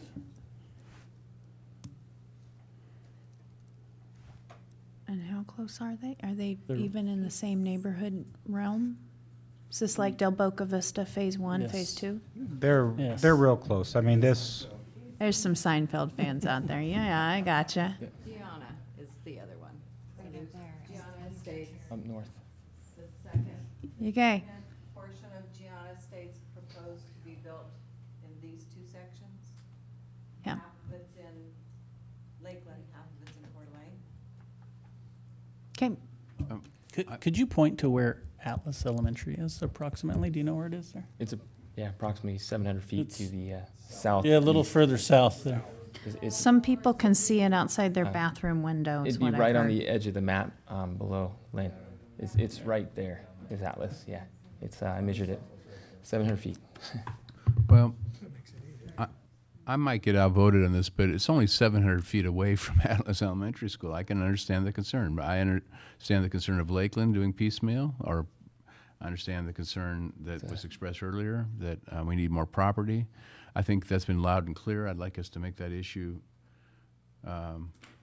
hopefully a newspaper article or something about the desperate needs of the Coeur d'Alene School District to come up with property for a school. But I think because of proximity that we should consider this. So I'll make the motion to adopt this request or Recommend. recommend this request. Second. Okay, it's been motioned and seconded. Any further discussion? Yeah, I don't know if my memory is serving me well or not, but I seem to have heard somewhere along the line that in Coeur d'Alene we have like 46 parks and we have 16 schools. maybe it's time to kind of balance that out a little bit. For the record, though, isn't this outside of Coeur d'Alene? It's This ci- would be in City the of Hayden Lake. It's City of Hayden. Yeah. Okay. So we have a different mayor to talk to there. Yeah. Yeah. Need to get 'em all It, on board. the school would take twice the size parcel I have there. It's only 17 lots, so. Okay, it's been motioned and seconded. All in favor? Aye. Any opposed? Nay. Motion carries 4-1. Or motion to recommend carries, I guess, right? Okay, thank you. Is that it? Okay, thank you, guys. I appreciate it.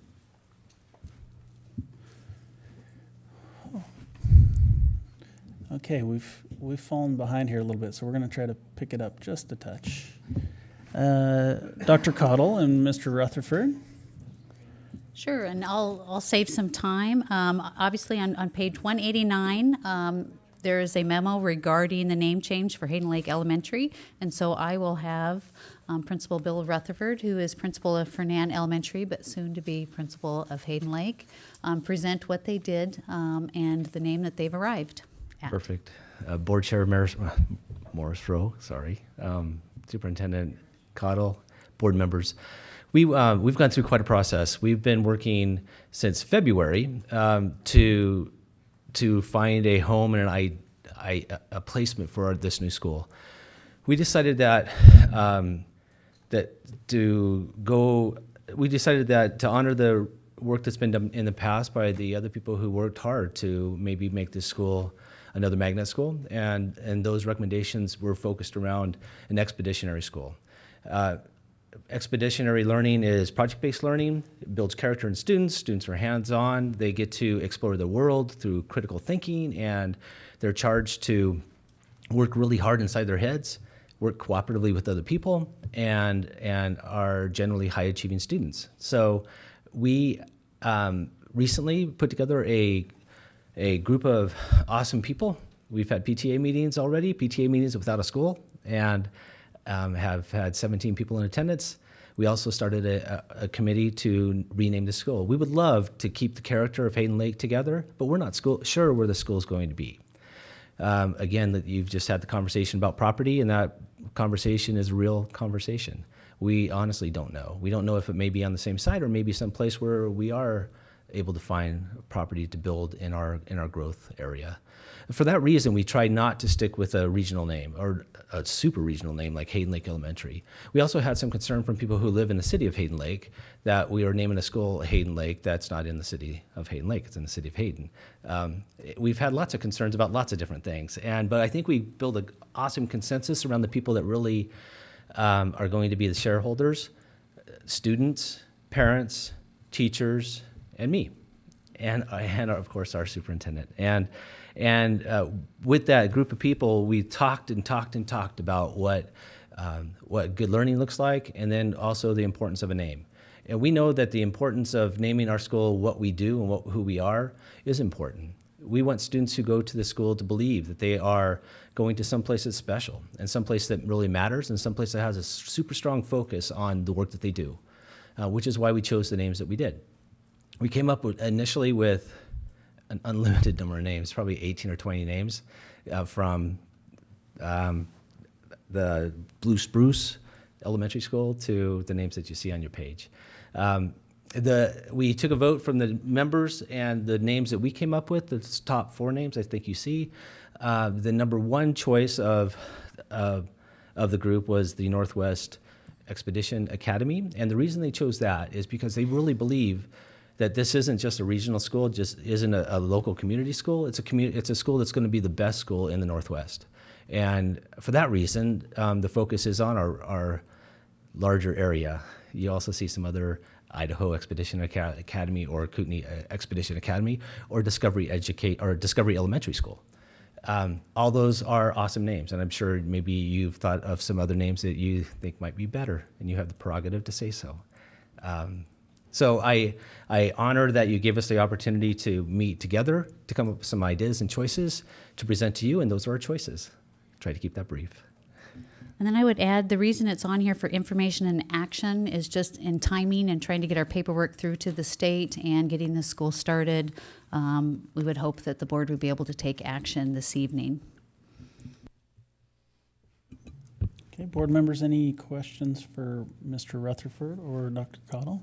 Well, I have two comments. One is that, Mr. Rutherford, we're going to need two schools. Yes. One in the area we were just talking about, and I have often felt, and I think other board members may feel this way, I can't speak for them, but that Hayden Lake Elementary, as it's currently called, would be the other school. Whether we rebuild that school, or there's been talk about maybe tearing that school down and building another part on the property, someplace else on the property.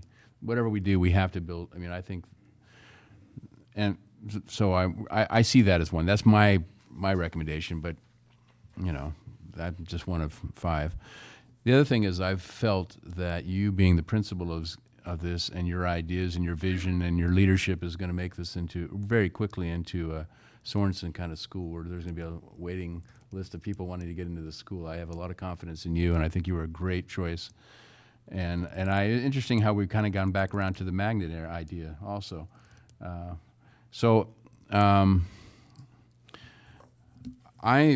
guess I'd like to hear some more discussion from the rest of the board as far as accepting their recommendation for the name, but I'm excited about what you're doing out there. Thank you. And what I see this becoming in a couple of years. I think it's going to be great, and I appreciate your leadership on this. Thank you. In 2 of our grade levels, we already have a waiting list. So Pardon me? in 2 of our grade levels, we already have a waiting list. We're over numbers already. So we have people that want to come. We have in district transfers. Yeah, that's going to happen. Without a school. People were griping that we wouldn't fill that school. I never believed that a bit. We're going to have a waiting list. We already do, I guess, to some degree. Some months ago when I heard that Bill Rutherford had volunteered to be the principal of this Hayden Lake Elementary project, I practically did the Toyota jump because I knew that this school would be phenomenal in very short order. Now that's a high bar, I know, but we'll just wait and see. Okay. Awesome. You're doing awesome things, Bill. Thank you very, very much. Well, thanks. And I know you're working two schools right now. I am for about another 3 days. Yeah. You're not counting. You're not right? writing your column anymore, are you? No, I had to give some stuff up. I thought you gave up. I had to give some stuff up. Yeah. Any other questions, comments? I've just appreciated all your hard work as well. I've liked the Hayden Lake Center site and just enjoyed reading how you introduce teachers and staff members. Really just opening yourself up to the community. I think that's been amazing, and I appreciate all your efforts and hard work and the team that you're building over there at We that have a school. pretty great team. Yes. We have an amazing team, actually. And we've gone from, in my first couple of weeks where it was advertised that what was happening, I had, 40 or 50 negative phone calls that turned into positive phone calls. And now we have, our phone calls are, can I come visit with you? Because I want to put that transfer request in. So things have changed pretty dramatically and rapidly. We still have a few people who are concerned, but they should be. It's their kids. Yeah, Mr. Rutherford, I love what you're doing there. And I guess I'm probably leaning with Mr. Hearn here, where I think at some point that's going to be one of our schools. It probably, unless things drastically change and all of a sudden developers start offering us property. I think that's going to be one of our sites. I understand the challenge that you don't know. Is that school going to be there? Is it going to be built somewhere else? Hayden Lake Elementary was my elementary school. I don't know if you knew that. Was it? No. Not you. It was my granddaughter's. Okay. Yeah. It's a really old school, isn't it? It is. Yeah. And I do like, and I think you and I have talked about this a little bit, but just tying it to the area, I think makes some sense. But I understand why the group didn't make that recommendation. If things change and this building or this school ends up being there permanently, I'd love to see some tweak, to add something to it. But I appreciate what you've done and how you've done it. So thank you. You're welcome. Okay, if there's no other comments, this is for information and action. So our motion would be to approve the recommended name of Northwest Expedition Academy. So moved. Second. Okay, all in favor? Aye. Aye. Aye. Any opposed? Motion carries. Thank you, Mr. Rutherford. Okay, Dr. Nelson, we have a lot of you here, so you really have an opportunity to make up some ground. You're not starting my time yet, are you? And Good evening, Chair Morshow. this is item C. You have our SAT results. Acting Information. Superintendent Cottle and all of our Board of Trustees, as well as our valued guests. Last year, I had the unenviable position of standing in front of you to give our SAT results. They were disappointing. They were demoralizing, and we made a lot of efforts in making sure that what we saw last year was not repeated this year. The biggest thing that I can share with you is even though our results were poor last year, we also recognized a couple of things. The exam itself changed a month before we had administered it, and we really didn't know a lot about what the exam was. We just assumed that our quality instruction was going to lead to quality results, and they didn't. So this year, over the course of 3 sessions, face-to-face, as well as some other pieces, we've brought stakeholders together throughout the district and said, what are the things that we need to do?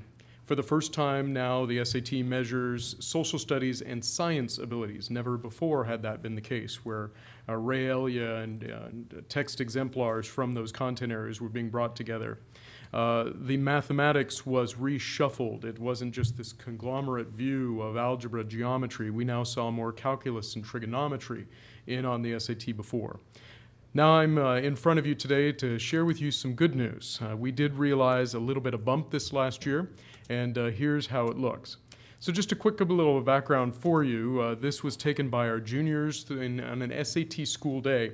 Idaho is one of 3 states that gives the SAT to all students. Some schools or some states do the SAT. Idaho joins 2 other states in giving the exam to all juniors throughout the state. So be careful when you do a lot of cross-state comparisons or other district comparisons. You may not be measuring apples to apples. In addition, this does meet a graduation requirement. All students in the state of Idaho to graduate must take a college entrance exam, of which the state of Idaho pays for the SAT. They can choose to take the ACT on their own, but again, it would be out of their own pocket. It is again taken during the school day. This next year, in fact, you may remember on the calendar, we've actually made it a no school day for junior or for all high school students except for juniors to try to make this a better test taking environment and again continue to give greater focus to this. And it is part of our pathway. Remember, we give the PSAT, the preliminary SAT exam, to students in grades 9 through 11 before they take the SAT so that they can really realize growth before sitting for that final time. Overall, the subjects are valued between 200 and 800 in those subject areas. So how did we do? Well, here we are. You can see here a total of 1044. I'll compare that here in just a few moments. That would be out of a total composite score of 1600. Now again, I don't think anybody's very pleased, but you'll see comparatively how we've been able to do. There are the results also for each of our schools. You can see Coeur d'Alene High School is a little bit above Lake City, and Venture High School has grown as well. Keep in mind the percent of test takers column that you see. We believe that that is a statewide anomaly, that our enrollment at the junior level is closer to the number of students that you see enrolled there. But we did not just have 318 and 357 students take the exam. So we think those numbers are actually wrong based on an IC upload error, but many districts have seen that. So I would discount a little bit of that percent of test takers area. Again, if you take a look at Venture High School, for example, they say that 38 students out of a possible 36 took the exam. Again, that's not accurate. So we will go through and work with the College Board to make sure that that is resolved. What does that 1044 look like? Well, if I go to the next slide and if I hit the right button, it's really hitting, I promise. Did I kill it? Really? It's like it's not even loaded.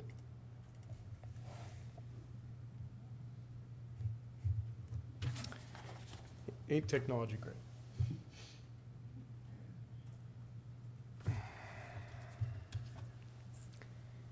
So what does that then look like? Here are our results compared year over year. When you take a look at last year's score, overall we were at a 993. This year, as we saw, we're at 1044. Notice that the state averages went up 1 point. Coeur d'Alene School District went up, let's see, 51 points. Okay. Again, on the district for evidence-based reading and writing, we went up 22 points. The state dropped 2 points. In mathematics, we grew, the state grew, but as a smaller point. A particular point of interest, too, that I tried to highlight in the PowerPoint is right over here.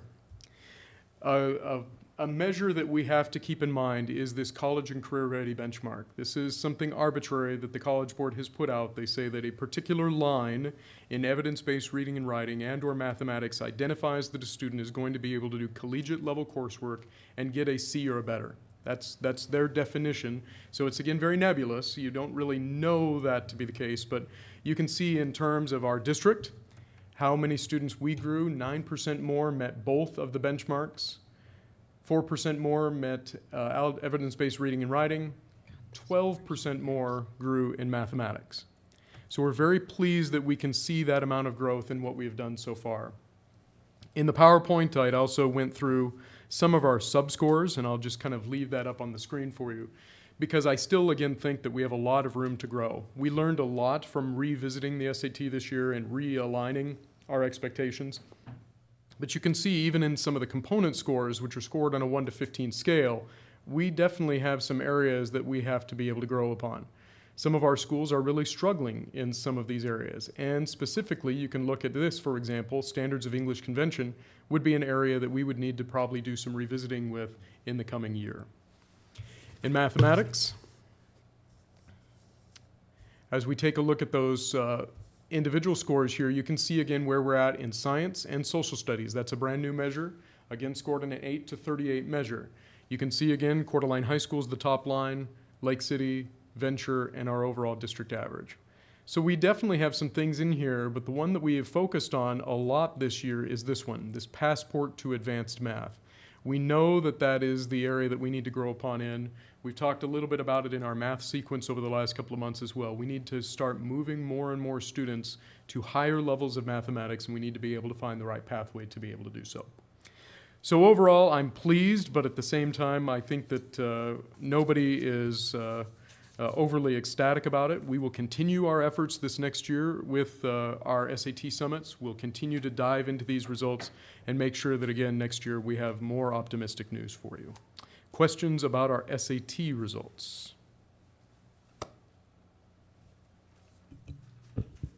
Board members? Well, I'll just say it. I'm very happy the numbers have moved up.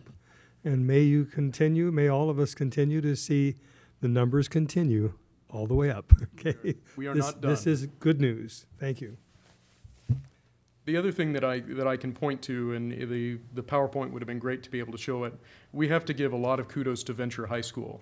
Never in the history of that particular measure of college and career readiness have they ever had a student score at the college and career ready benchmark. This year they had a total of 9 students meet the college and career ready benchmark in there.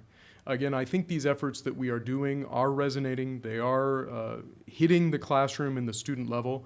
But again, I think you're right, Trustee Eubanks. We're happy, but we've still got a ways to go.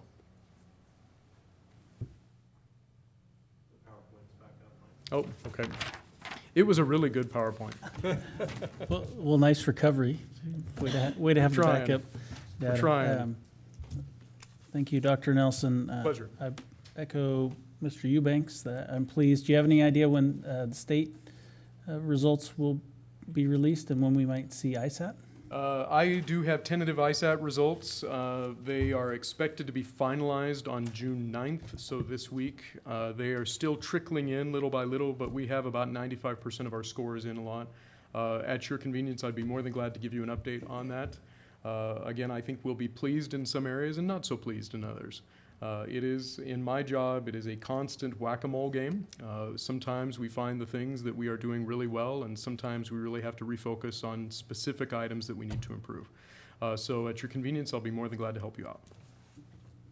I think it'd be nice to see that in July if we could Can at do. the July meeting, just to. Should be all Yeah, finalized at that point, and we should have most of our appeals done at that point too. So the data will probably be a little refined. Thank you. Continuing on, Dr. Nelson, item E is our ad hoc committee recommendations. I think we're excuse at me, science, aren't D. we? You're right. I crossed it off. That's okay. Overly efficient. Chair Morrisroe, Superintendent Cottle, members of the board. Tonight, in your packet, making up a large portion of your reading today, we have our draft science course pacing guides. I again commend our content teachers in kindergarten up through our high school electives who took the new Idaho content standards for science in their draft form and in their newly revised form and put those into expectations for our classroom. I would encourage you to take a look at those if you can, because I think that you will be very pleased with not only the depth, the scope, and the opportunity that is provided in science instruction throughout our district. Those content reviews will also be placed on 30-day public review. We'll give you an opportunity to be able to have that back. But at this point, they have been handed out to all of the content teachers, and the content teachers themselves have given feedback toward, and they're in your possession this evening. Okay, so just to clarify, these are for information tonight. They'll be available for public comment for a little over 30 days until our next meeting. That is And in correct, sir. July, they'll be back for action. That is correct. Okay. Board members, any questions for Dr. Nelson on this? I have a couple comments. It seems that, correct me if I'm wrong, but the environmental science content area is going to address issues such, as climate change. Correct. And since that is a controversial issue at times, to me, I like the standards you wrote. I'd like us to take a look at our board policy 2340 dealing with controversial issues. And I think we should be very transparent on this issue. I don't think we should try to put these standards through without being upfront about that is going to be discussed as part of our curriculum. So I'd like us to take a look at that policy 2340. There's also 2345 that deals with controversial speakers policy. I'm not sure if that's relevant unless there's a controversial speaker that over that issue. But I do think we should just be transparent that's part of those standards. It's my understanding, I may be wrong about this, and you would know more about this than me, Dr. Nelson, but that the legislature basically, because of its struggle with this issue of climate change issues, they've kicked a lot of this over to the local school boards to make up their own mind, even though they are still addressing this issue on the statewide level. That's correct. But they have left it up to the local school district, and so that's what we've done. Correct. But the fact that we've made some decisions along these lines and are in our curriculum, I think we need to decide, we need to be clear about that whole issue. Again, I support the standards, but I want to be transparent about that issue, because if not, it'll come back and haunt us. It's Sure, not and- fair to the public. And Trustee Hearn, Superintendent Cottle, and members of the board, I think that this is absolutely a piece that you would find very appealing if you walked into that environmental science course at either Coeur d'Alene or Lake City High Schools. You would see a lot of parity in how conversations are occurring. Students are encouraged to be able to look and make their own opinions based on multiple layers of evidence. And certainly I would think that in that board policies, especially the 2340 board policy dealing with controversial subjects, you will find that the teacher navigates that very, very well. In addition, in many of the courses that you're referring to that may have some controversy to them, a lot of that is addressed within the syllabus as well. So the teacher's syllabus will actually have line items in inviting multiple ways of thinking.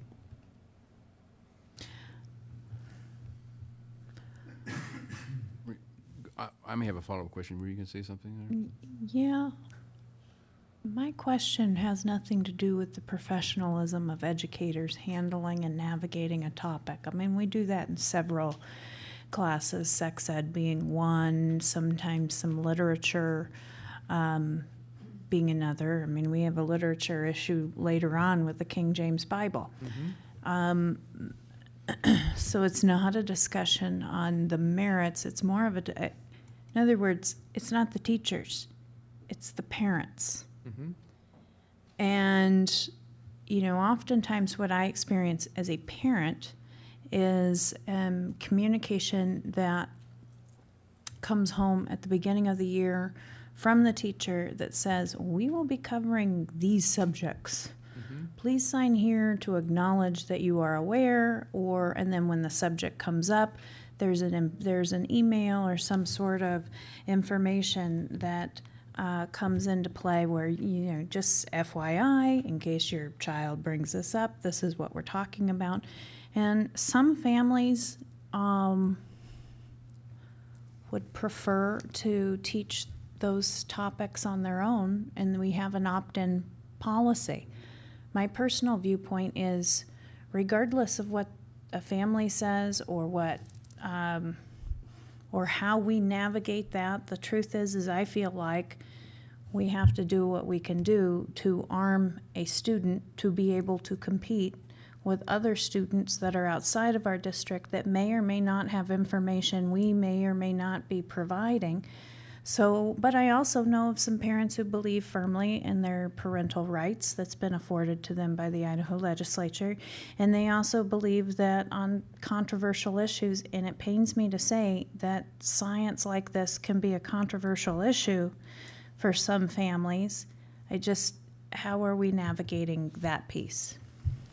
I think the biggest thing that we can do is, again, invite those people to share their opinions. Our classrooms need to be spaces of sharing, whereby if a controversial issue of somebody's particular belief or religion or background is in conflict with maybe what is the predominant feeling in the classroom, that we give equal space for that.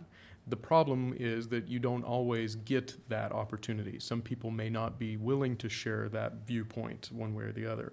So we have to make sure that our classrooms, number one, have that feeling tone of learning and sharing. And the other thing is we have to make sure that all students understand that they are part of this curricula, that it's not just what is delivered to them. A quality teacher will stop, ask questions, listen, and take multiple points of feedback to be able to develop the offshoots of that lesson as they go through. So absolutely, I think whenever we're talking about science and some of the topics that you have in there, we have to make sure that everybody has an ability to be able to express their thinking. Well, we may provide that opportunity. It doesn't necessarily mean one student wants to share that. Agreed. And out of what I've just heard, in no place is there the component of the parents' right that may be afforded to them. I mean, that's the piece I'm concerned about, is because we know, based on what we're seeing at the legislative level, that this can be, unfortunately, apparently, science in some ways is a partisan issue, which I don't agree with. However, I also have some parents that are in my zone. For the next 26 days, they'll still be here. And then there'll be Trustee May's problem, which was fine with me. But, Congratulations. but I am still in this seat, and so I'd have to say, if there's an opportunity moving forward to somehow communicate and give the heads up to allow not just the student the freedom to share their opinions, or of course our teachers are going to provide both sides of an argument to navigate that, to encourage critical thinking. It's just, what do we do about the parents? So. And I will also let you know, and I'm sure you've probably been following this along at the legislative level, a committee was brought together to really look at the 5 standards that were removed from the original set. And the 5 standards that were removed were probably very direct. It's said something similar to humans cause climate change, and that was about what this said. The new standards are much more broad, and it would say something similar to students or humans may be a cause of climate change. Although I completely understand the purpose of both sets of standards, I think that the second standard does give us greater flexibility to bring in those differing opinions. From the parent side, we have to make sure that the parents are engaged as part of our instruction. I'm stating not about the standards, not about the Idaho legislature, that at times I truly believe is out of touch as to, I will quote Tom Luna. He said Kootenai County is a partisan, politically active community on steroids unlike any other part of the state he's encountered. And as a candidate for elected office, I can tell you that that's exactly what I've experienced. Having worked with a couple of board members who's already finished their terms, who are very strong advocates for not opt-out, but advocates for opt-in, and the fact that we have a very active representative who will appear in our schools advocating for parental rights, regardless of the professionalism of our teachers, which I believe is absolutely in our classrooms, regardless of the freedom that we may provide or the safe space for open sharing on behalf of students. I think in some ways we need to tread very carefully, very transparently. So in the event a family chooses to keep their child, in my personal opinion, in the dark on what other students may be learning out in the world, I think that that's their prerogative, and somehow I'm not hearing that in this piece about our science curriculum. Okay. But in 26 days, your problem with me is solved. Well, I Well- wouldn't say Who's it's a counting? problem. It will continue with me, however. Okay. So I'm going to just say again, Mike, I don't question, just as Trustee Hazel said, I don't question the professionalism of our teachers. I have a huge amount of respect for them. And the science teachers, I've seen them, some of them in action. I know this is there was just an article in the last couple of days about Jamie Essler and some stuff he's doing. And I'm not questioning academic freedom, and I'm not questioning this curriculum even. What I'm questioning is kind of echoing what she said, is make sure that we're very transparent and that parents are. I would like to see that when we get to that point in environmental science where we're going to be discussing climate change, that an email go out saying we're going to be discussing climate change and this is what we're going to be talking about, and that you should be aware of it, and they can opt in or opt out or whatever we decide to do with that, And or maybe they don't have to have an opt in or out issue, but at least they're informed, so we can't have the kickback to the board, which is you're teaching something which is controversial and you're just trying to slide this through and you're not talking about it. That's the thing I'm concerned about, because my experience is, as Ms. Hazel talked about the tenor of the community, that'll kick back at the district. Start getting complaints about climate change discussion and reasonable alternative explanations if there are any. Right. Duly noted. And even on the converse of that, I mean, I don't know that we necessarily need to go as far as permission slips to opt in. Even on the converse of that, an explanation from the teacher of here's, at the beginning of the year, introduction emails and letters go out all the time. You have to read them, sign them. The student has to read them, sign them. And, there may be on the opposite end parents who say, what do you mean you aren't teaching this, that, or the other? I believe my child should be taught that, this, that, or the other. Just the additional focus on some communication so the parents can be partners and collaborate with our teaching professionals as to have an at-home discussion or know when it might come up around the dinner table or on your car ride. They always come up the most inappropriate, weird times anyway. But just so they're armed with the information that this could come up, so then you can have a family discussion as to whether or not we like styrofoam or whether or not we believe in polar ice caps melting because of car emissions. That to me would at least cover all our bases as far as, some of these topics are not, they're meant for information, but then the value discussion or the beliefs discussion happens within the home. And I would like to see that continue on this topic. I hate to equate this to something as simple as like STDs, but for some parents, that's the way they view it. And it's not right to our teaching professionals, and I'll leave it to a family as to whether or not they're serving their children. I want to chime in here. I agree with most everything Trustee Hazel has said, but the bottom line for me is that we cannot promote ignorance, okay? We've got to stand on the side of facts.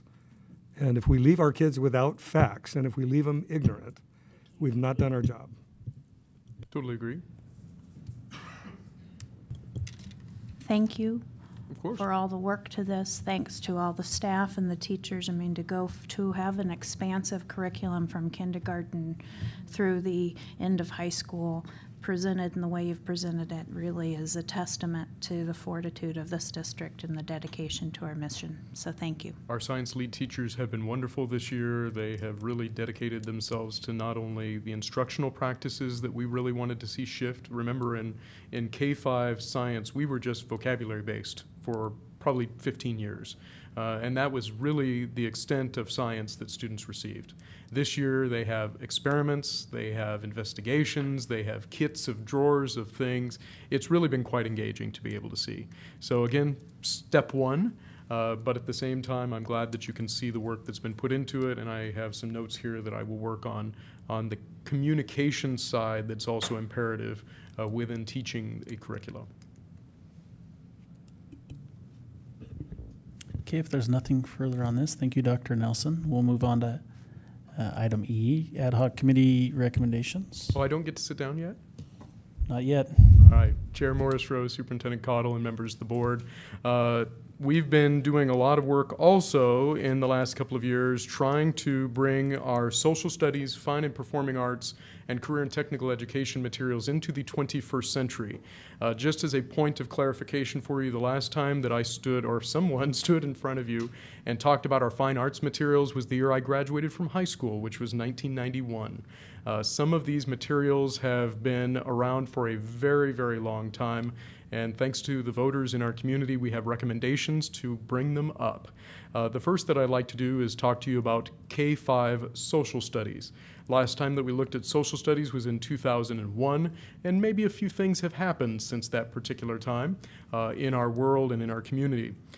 So we have a recommendation for you in your packet now to have new titles for that.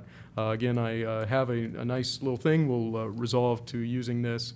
Our ad hoc and our content committees have come together for two titles for you to fill the gaps in K-5 social studies. The first is Studies Weekly, and I'd like to take a moment to recognize Jeannie Selden. Jeannie works with Studies Weekly out of Utah, and their product is recommended in kindergarten, grade 1, grade 2, grade 3, and possibly grade 5. I'll get into that here in just a few moments. Their title is quite unique in the fact that it is in newspaper format. These would be given out to students every week, hence the name Studies Weekly. Each of the titles includes some text reading, some cross-curricular connections, so you'll be reading about science and language arts and mathematics in through this as well. Oops, sorry. And then they are applying their work in either investigation, map making, or activities. Again, once a week, every week for the next 6 years, a student could be receiving one of these at their appropriate grade level, which meets not only our Idaho content studies, Idaho content standards for social studies, as well as the national social studies standards. In grade 4, that's Idaho history. And an interesting thing happened to us in Idaho history. We were reviewing the only title that is approved for public use in the state of Idaho called the Idaho Adventure, and it is our recommendation for you in grade 4. The problem is that was a 2012 copyright, and in between our work, they decided that they wanted to do an update. So the only option available to us is an online text, at least for this next year. That is our recommendation for you, that we keep our old Rendezvous with Idaho history books, supplement it with the Idaho Adventure, which is being revisited, and then look at a permanent text replacement this next year somehow. But this would be a 1-year only online adoption, and it again is highly recommended, highly engaging, very visual text, much more than we have now. Coming back to 5th grade, our content committee has recommended Studies Weekly. That's the content teachers in the classroom. Our ad hoc committee, however, or mixing between the community and the content committee, was at an impasse. So there was an equal number of our committee that was promoting Studies Weekly, and an equal number that was promoting a different title from Pearson. However, because that other title from Pearson is much more expensive, about 3 times more expensive, and the fact that we could actually have a vertical articulation from grades K through 5, our administrative recommendation would be also for Studies Weekly at grade 5. Also in the memo, you can see a little bit about our draft philosophy for instruction. This is what we always work on first, that helps guide us through the process of really saying, what do we want social studies to look like in our district? So this is K-12. Then we align all of our work around that. You can see, again, all of the pieces, and to preserve our other vendors, I won't show the backside of this, but you also see the pricing that's associated with each of these titles in your packet. Any questions as to why we came up with what we came up with in social studies, questions of myself, the product, or Mrs. Selden?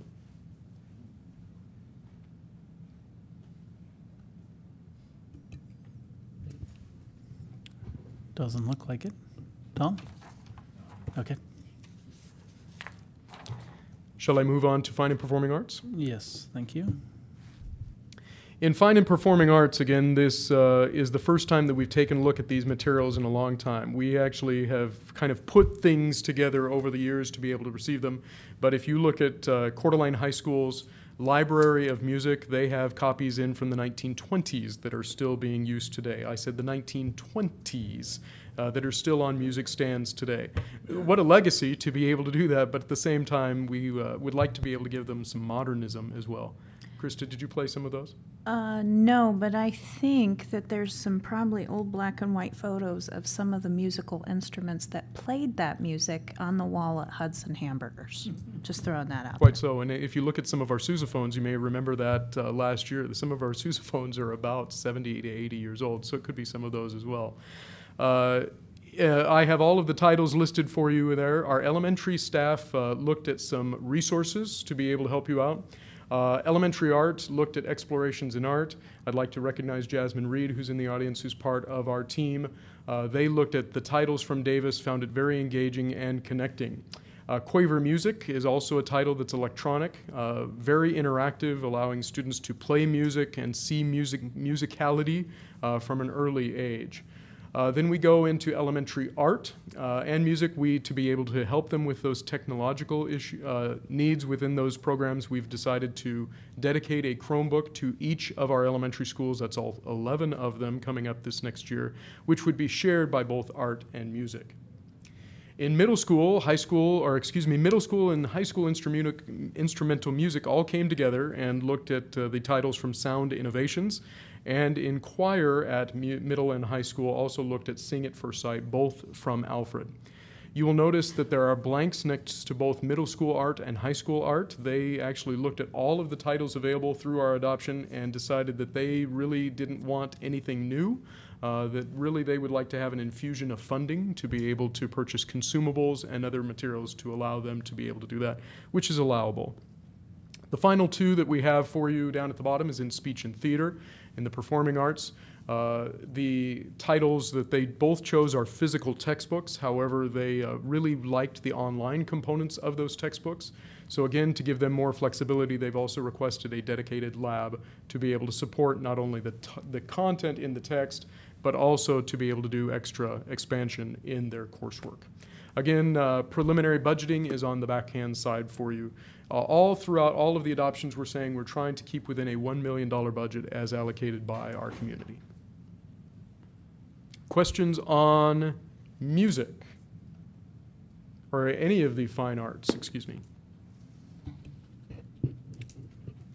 For the Chromebook lab for high school theater, Coeur d'Alene doesn't want one. That's why there's not one in there. Correct. They actually have one already. Okay. So he would actually, because of the speech adoption, he also teaches speech. So we didn't give him 2 labs, we just gave him 1. Okay, thank you. Any questions? You're on a roll. Last one. Career and technical education was a little bit of a mess. This is herding cats.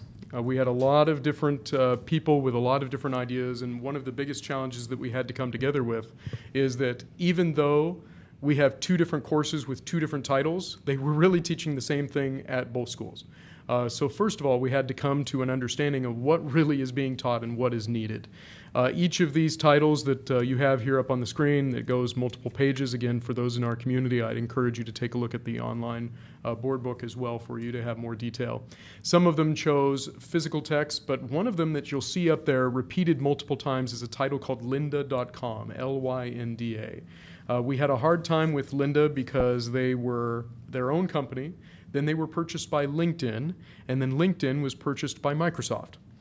So they became masters of few throughout the entire process.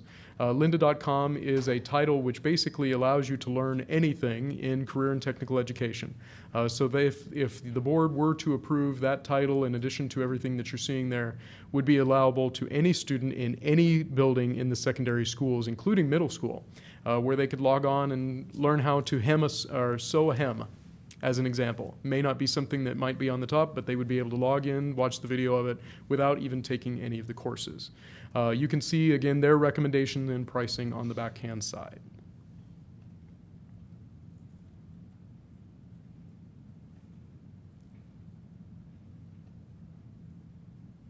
Crickets.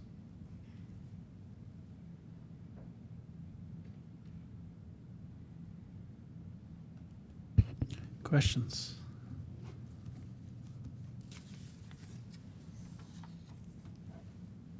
Going once? Doesn't look like it. I put them Okay. to sleep. Thank you, Dr. Nelson. Pleasure. A lot of work there. Be action for next time, right? Correct. These will all be brought to you for action, and some of the pricing will be adjusted a little bit more so that you would have everything in that you needed. Okay, thank you, Dr. Nelson. Before we move on, we're going to take a quick bio break. So we'll give 5 minutes. Thank you.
Okay, I'll go ahead and reconvene and welcome us back.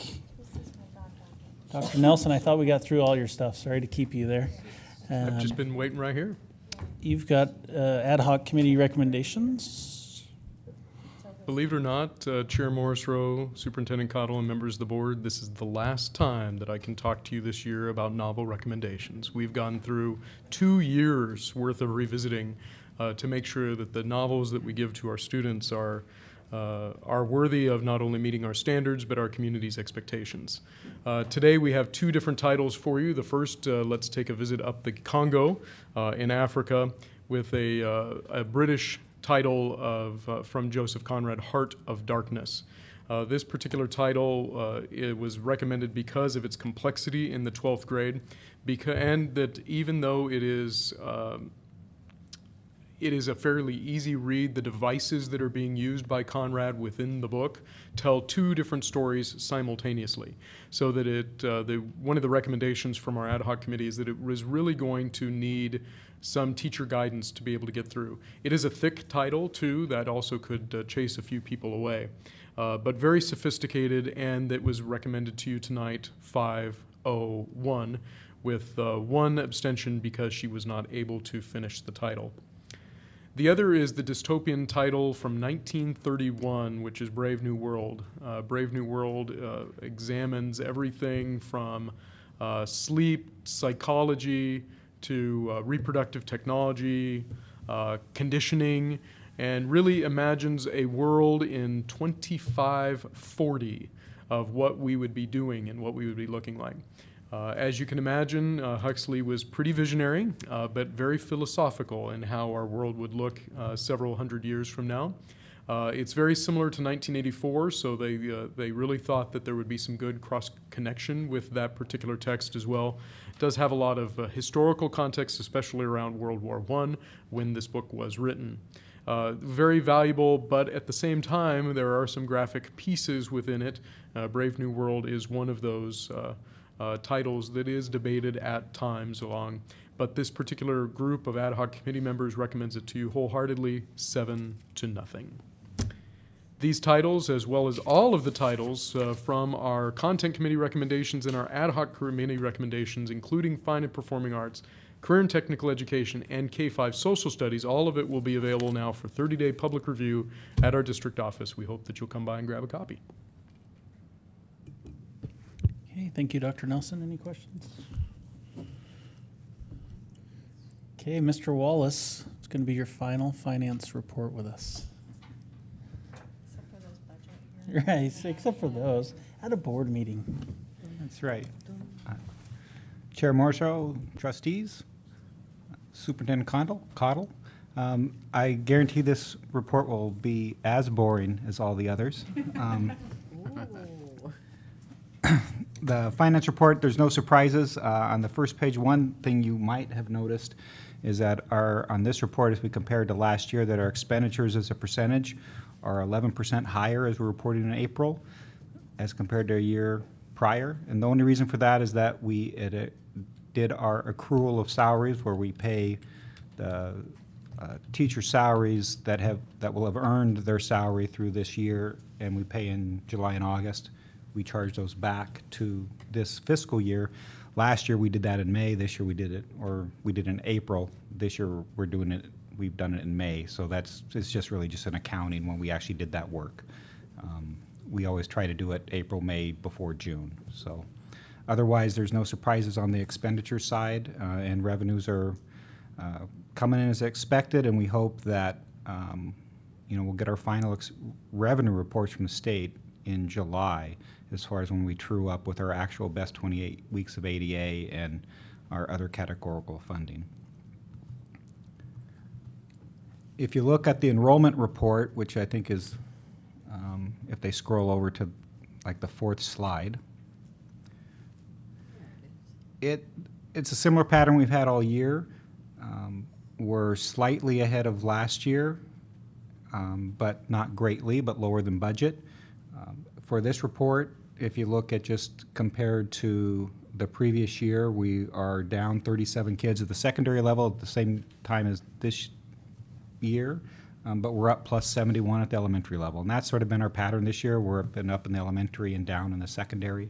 It's also typical that we do lose a few kids this time of the year, and you can see that we're down 22 kids from last month, and that's just typical of our district's pattern and many districts where they lose a few kids after second semester. On the next slide, I did want to highlight the summary of our bond sale, which occurred, I guess, was it last week? When did we have the? Yeah, it wasn't the actual bond sale, but The actual bond sale, but- the interest rate auction was Well, we had last the auction Tuesday. last Tuesday. Yeah, the days are running into for me. We'll actually close on the 13th, where the proceeds will be deposited into our accounts next week. What I wanted to highlight is that, timing is everything when you're looking at borrowing these dollars. And also, I think it shows the health financially of the district that we're able to maintain our bond rating. Because what that resulted in is that when we are looking at possible interest rates and costs of the financing for those dollars, and if you see the election plan of 1/9/2017, that we would get bond proceeds of $35.5 million, that interest rates would be roughly 3%, and that cost on interest would be $11,767,833. So almost $12 million of interest. When we looked at the numbers again, March 22nd, just before the sale, the numbers were very similar. A little bit down the road, when we did the pre-pricing meeting, we projected that we were going to do much better than that and only have $9.6 million worth of interest. When the sale finally came through and all the bids, we had 11 financial firms bid on our bonds. According to Christian Anderson, who works for Zions Bank, and he is a competitor of Piper Jaffray, but he reached out to me and just with a note saying that he believes that's a record for the number of firms ever bidding on an Idaho school bond. Sort of interesting. But because we chose to do the competitive sale and let them bid for it, and interest rates happened to drop as the time that we were doing that our net interest rate really, as you can see, is 2.47%. We were able to reduce the term of the bonds lower than the election plan. But the net result is that our anticipated interest costs are just a little shy over $9 million, so it's a savings of $2.4 million to the taxpayer. It's not, we don't get any more money, but what it is over the course of the bonds, we're going to ask the taxpayers to collect $2.4 million less to pay off our debt. So that's definitely good news. I think we're in rare, for Idaho school districts, it's probably Boise, maybe Blaine, McCall, somewhere with high techs where we're able to get rates like that. So that's just good news that we're able to do these projects and have the taxpayers have a little bit less of an impact. I also wanted to have just a budget update on the next steps we have to formally adopt the budget. And we have, some strict timelines in Idaho code that we have to follow. Our budget hearing is scheduled for 6/19. By Idaho code, we have to publish a 4-year summary of that budget 10 days prior. So we'll be, we're in the last steps of at least getting that 4-year summary to the Coeur d'Alene Press by Wednesday of this week so we can publish it 10 days prior to, and we'll have our hearing on the 19th. After you have the budget hearing, it's required for the board to approve the budget either at the budget hearing or within 14 days of that. Traditionally, we schedule a meeting 7 days after, the next week, and so that's when the budget adoption is scheduled. And then the final piece to that really is the annual meeting that the school board must have in July. And that's scheduled for July 10th, and why that's another meeting, just so you're aware, is that we have to have the budget hearing at least within 28 days of that date, and that is why we're having the budget hearing on 6/19. So some of those timelines are all tied into Idaho code. So much of the budget work as far as the original budget and where we're at is with the parameters we've discussed previously. It'll be published, and we'll have more information for you, as far as the specific revenue and expenditure amounts, for budget.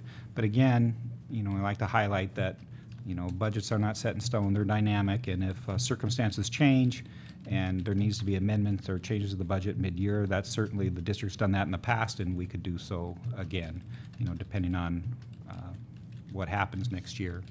But that's all I have for the finance report. Just try to keep you in the loop on a few different items, and available for any questions or comments.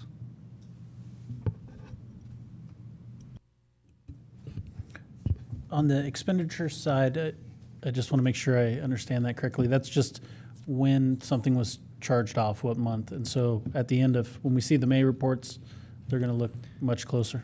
Correct. Okay. And then those salaries, the cash really hasn't gone out the door yet. It truly gets, sent when those paychecks go in July and August. It's just the accounting for it has to happen this year because the staff, they've earned those dollars this year, if that makes sense. Mm-hmm. So yeah, we accrue, it's really the teacher salaries and the counselor salaries that are on a more of a 180, 190-day contract. Okay, and then just one other question I had here on the revenue side in the actuals. It shows an emergency levy, but we didn't have an emergency levy this year. We didn't, but those were from collections from the previous year that came in. Right. And so it's really just a timing of the collections. Mm-hmm. So I didn't budget any, but the dollars came. And so actually, I think if we look back last year, we had a little bit of less collections in the actual full emergency levy. We were short last year. Yeah. Because of the way it pays. Just the timing of when the dollars come in and from the county. Yeah, that's always the hard part, is that the property tax proceeds come in during the calendar year, but we're budgeting over the school year. We cross 2 property tax years.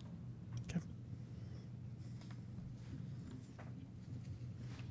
All right, thank you, Mr. Wallace. Dr. Cottle. Item H is policy for information that we saw a few weeks ago, I think, at a workshop. 7,000 section. Yes, Board Chair Morris Rowe and trustees, on page 368, you will see section 7,000. This is part of our contract with ISBA to rewrite our policy manual. No revisions were made since the workshop on May 15th. However, it was suggested to add procedures to policy 7260, student activity fund, at a later date. So basically, it's here for information and for discussion. Okay, we talked about this a few weeks ago. Is there any additional comments at this time why it's out for information? Those procedures, we did talk about the procedures, right? There were certain of the larger funds from the schools that we thought we should, right? Correct, and that's that policy 7260, student activity fund, where we discussed having some procedures to clarify how much money would be managed at the school level versus oversight at the district level. Right, that's right. Yeah, that was the discussion. Thank you. Okay, since there's no questions, we saw this earlier. We'll move on. We're into our action items now. Item A is policy for action. And we have 2 there. Dr. Cottle, why don't we look at those separately? Okay, so the first one you have listed is 7215, financial management. This policy is required as updating as part of our ISBA contract and at the request of our bond advisor. This policy has been seen for information since May 1st, and it was sent out to the public staff review since May 2nd. No comments have been received at this time.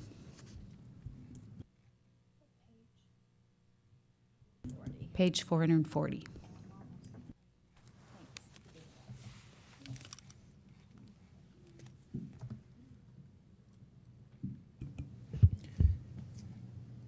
Okay, so page 440 is the start of that. I think 7215 is on 444. And no comments received on that. So I'd be looking for a motion to approve 7215 as presented. So moved. Thank you. Seconded? Thank you. Moved and seconded. If there's no further discussion, all in favor? Aye. Aye. Any opposed? Motion carries. The other one that's up is 2630, which was a new policy we've been looking at for several months in regards to homework.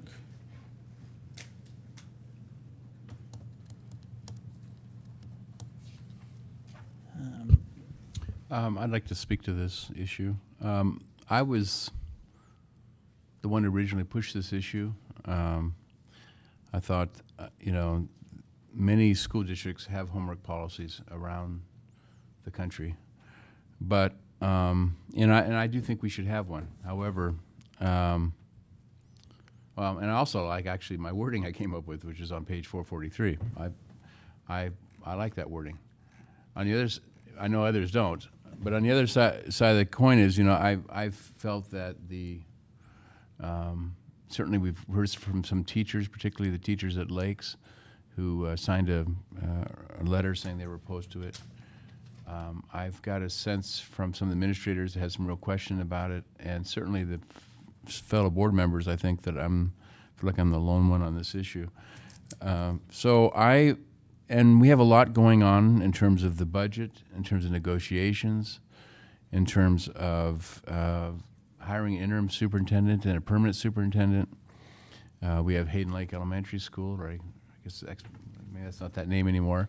We've got lots of things going on, and I guess I felt like I'm at this point willing to make a motion to table this issue and maybe bring it back at a later date. I'm not sure when that would be. I'm thinking maybe next winter or sometime. I'm in no big hurry on this one. I do think, though, I want to say one more time, I think this is something that we ought to look at. I think having a homework policy is a good thing. But obviously there's some problems with the wording we've come up with here, and there's some differences, I think, in philosophy. Some people feel like we shouldn't be so directive of the teachers as people think we should. So I think we just have some things to think about and talk about. So I'm interested in other board members' comments, but I'm basically fine with tabling this issue for now. So that's a motion. I think it's been a good discussion. I'm glad we've had this discussion, but I will second that motion if you're making a motion. I think it needs to be tabled at this time. Was that a motion? Yeah, it was a He motion, made a yes. motion, yes. Okay, Okay, second. so it's been motioned and seconded. Any further discussion? Yes, please, if this is revisited. One of my issues with this policy has less to do with the actual policy and more to do with, I felt like it as a parent, it misses the mark. For my family, it misses the mark for a lot of families that I hear out in the community. I would rather see the discussion and the focus go forward on secondary redo policies and how that's beneficial or not. There's the pros and cons. So the school board understands what that may mean in the everyday and the day-to-day practice for our students versus how that's relating to test scores and if it's serving us well. To me, that would be the bigger overall question, whether or not that's handled in policy or it's just a conversation between school board and administrators and teaching professionals. That would be my hope. I don't know that there's a change in policy for that. It's more of I think maybe a philosophy or conversation to be had with the educational professionals. So, but I support tabling it. As far as the redo, can you speak to that? I mean, you said That's pretty general what you're talking about here. What do you, Well, a redo is when the idea is mastery-based learning. So if you turn in and not necessarily penalizing a student for not turning in their work. We would like for students to turn in their work. So, you know, it's my understanding and what I've experienced as a parent is if my child gets a grade that isn't stellar, they get an opportunity to redo the work to show that they are mastering the concepts within the classroom. But when you have a disparity between the classwork / homework because of redo policies, that doesn't necessarily mesh out in the actual testing, I do question whether or not are we mastering the information. And then with the idea that they can retest and retest, I'm worried that our grade inflation and our GPAs are putting our students at a disadvantage where now the colleges are they're focusing more on class rank than they are GPA or SAT scores. And it's my understanding it's a combination of all, but all three. However, are they meshing? Are they relatable? Are they bearing out that this one piece of the triangle is supporting the other two pieces of that triangle? And it's not an accusation, it's not necessarily a complaint, it's just a request. Well, by the time you do it, so it'll be with my parent hat on, of a request of, can you have at the board level with the administrative professionals as to how that's impacting. Maybe one school it works really well, but does that mean another school has to have the same approach? When you are graduating kids that believe that they can, you know, if they turn in some work that's subpar, that they can then redo it. I can tell you, for example, I don't know many professions. I don't know of many college classrooms that allow that practice to happen, and it makes me wonder: are we really preparing our young adults to enter into the workforce or into college when that's not how life works? My husband couldn't redo a brief if it didn't come out right the first time. Okay, so let's, Ms. Town, if you would note those 2 points, and you'll probably help us remember. Okay, so there's a motion and a second to table the homework policy 2630. There's no further discussion. All in favor? Aye. Aye. Aye. Any opposed? Okay, motion carries. Item J is a new course proposal. Back to Dr. Nelson. And this was the Cope to Thrive. Chair Morris Rose, Superintendent Cottle, members of the board. Tonight, we come back to you for possible action to review Cope to Thrive. Good news, we have received word that Kootenai Health has awarded the grant money that would help pay for the materials. This course, again, would be only at Venture High School. And again, it would be able to provide support for students with depression, anxiety, some possible ADHD. It would be taught by the nurse and possibly also the health teacher at the school, and be another source of support for students who are struggling either psychologically or physiologically, and also for all students at the building to be able to build resilience.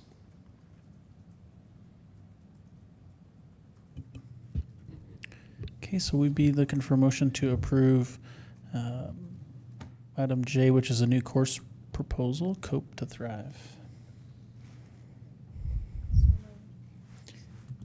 And seconded. Thank you. It's been moved and All good. seconded. All in favor? Aye. Aye. Any opposed? Thank you. Go ahead, Dr. Nelson, the secondary math course proposal, Math 1. Yes, Chair Morris Rose, Superintendent Cottle, members of the board, we have talked over the last several months about improvement and how we want to take the next step in secondary mathematics. We've come up with a plan that we believe is going to allow us to move to a better approach, but I caution us to use a particular vocabulary word.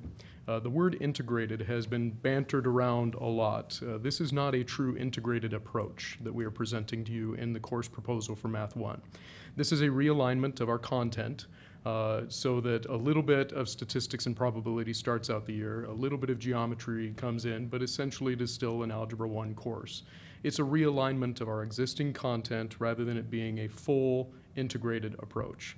And although I understand that, I again understand part of the concern is that if we are going to make an integrated shift, that we absolutely have a lot of work to do in front of us. We're not looking at that. We're using our existing materials, our existing content that our teachers are already used to teaching, and putting it into a better alignment, a better arrangement so our students can make better connections as well as prepare themselves for the exams. Over the past several months, or the past month, we had an opportunity for a lot of feedback. I've received emails, we've had 3 parent nights, and I do have the results of that all in front of you this evening. But I think there are some questions that are still out there, and I'd like to take a very few moments to be able to address some of them. One of them is timing. Certainly we understand if we were going to do this very large integrated shift, that timing would absolutely not be right to be able to do that.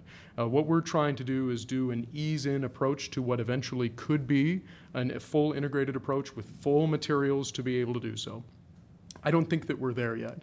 The intent at this point is to at least give information out to parents and guardians. We've had information on our website, we've communicated via email, we've had our parent nights, and most of the feedback has been somewhat understandable.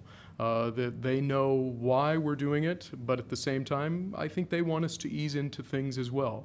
Nobody wants guinea pigs, they want students to receive high quality instruction. The second piece of it is that we don't really have the pieces in place. Well, yes, if we were going to a full integrated approach, we do not have the pieces in place. We do not have money budgeted, nor do we have the professional development backbone for us to be able to do that. I think if you do look at Course 1, Math 1, that is in front of you tonight, you do see the opportunity that is provided to it to be able to reset our focus at the high school level into the 8th grade as well for the ALP, and make sure that what our students are receiving better aligns with the expectations that they're going to see on the PSAT, on the ISAT, and eventually on the SAT, amongst other pieces. I certainly understand some of the concerns that are out there as well, but really all of this course proposal is tonight is an open door. It gives us an opportunity to reshift our focus. If we want to do a small pilot in some buildings, we absolutely could do that, but we can't do it without a course. And that's the vehicle that we need to be able to start driving some of the instruction moving forward. I would certainly be glad to give you more feedback based on what we saw. Again, I think everything was proposed to you, and hopefully you saw the transparent work that we tried to do within this. But at the same time, we ask at this point for your approval.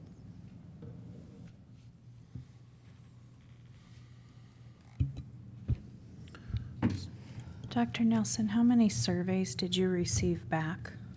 Total of 8 are in your handouts. We did have 10 parents participate over the 3 parent nights.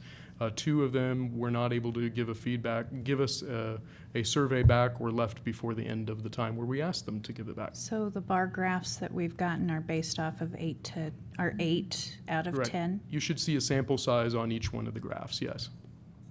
Gotcha. And each of the items, I believe, are also scanned for you so that you can see the feedback at the bottom.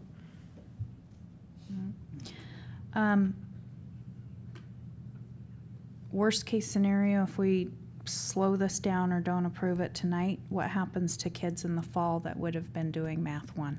Well, you know, we know that this is a tough decision for you, absolutely. And what we have done is we've actually come up with 2 different pathways based on how you would act or react this evening. So we basically broke it down to say, well, if you choose to approve, this is what we could expect to do. If you choose to deny tonight, this is what we could expect to do. For the most part, if you do continue forward and allow us to be able to move forward with Math 1 for this coming year, we plan to end the contract with Big Ideas Learning. We plan on focusing over the course of the year on a Math 2 and begin to move into classroom sets as we had talked about, end the contract for student journals, and also design some interim assessments so that we can watch our students grow. If you choose to deny at this particular point, we will continue our work with Big Ideas. We already have an existing contract, and I'll talk to you about what they plan on doing here in just a few moments to be able to help support us. We'll provide more focus to Algebra 1, so we'll keep teaching Algebra 1 for this coming year. But I think ultimately we do want to move towards this, so we'll try to do some more infusions like we did 2 years ago. We just didn't see the fidelity in that to be able to work out. We're talking about, again, the student journals, whether those would still be worthwhile for us, and to, again, look at those regular benchmark assessments. Ultimately, no matter what is being decided tonight, two things are on the table. We do have money, and we have allocated for the Minds on Math training for our middle school and high school teachers. So again, we get them focused on those deep mathematical processes. Our Math 1 course is asking us to do that level of depth, but with less breadth.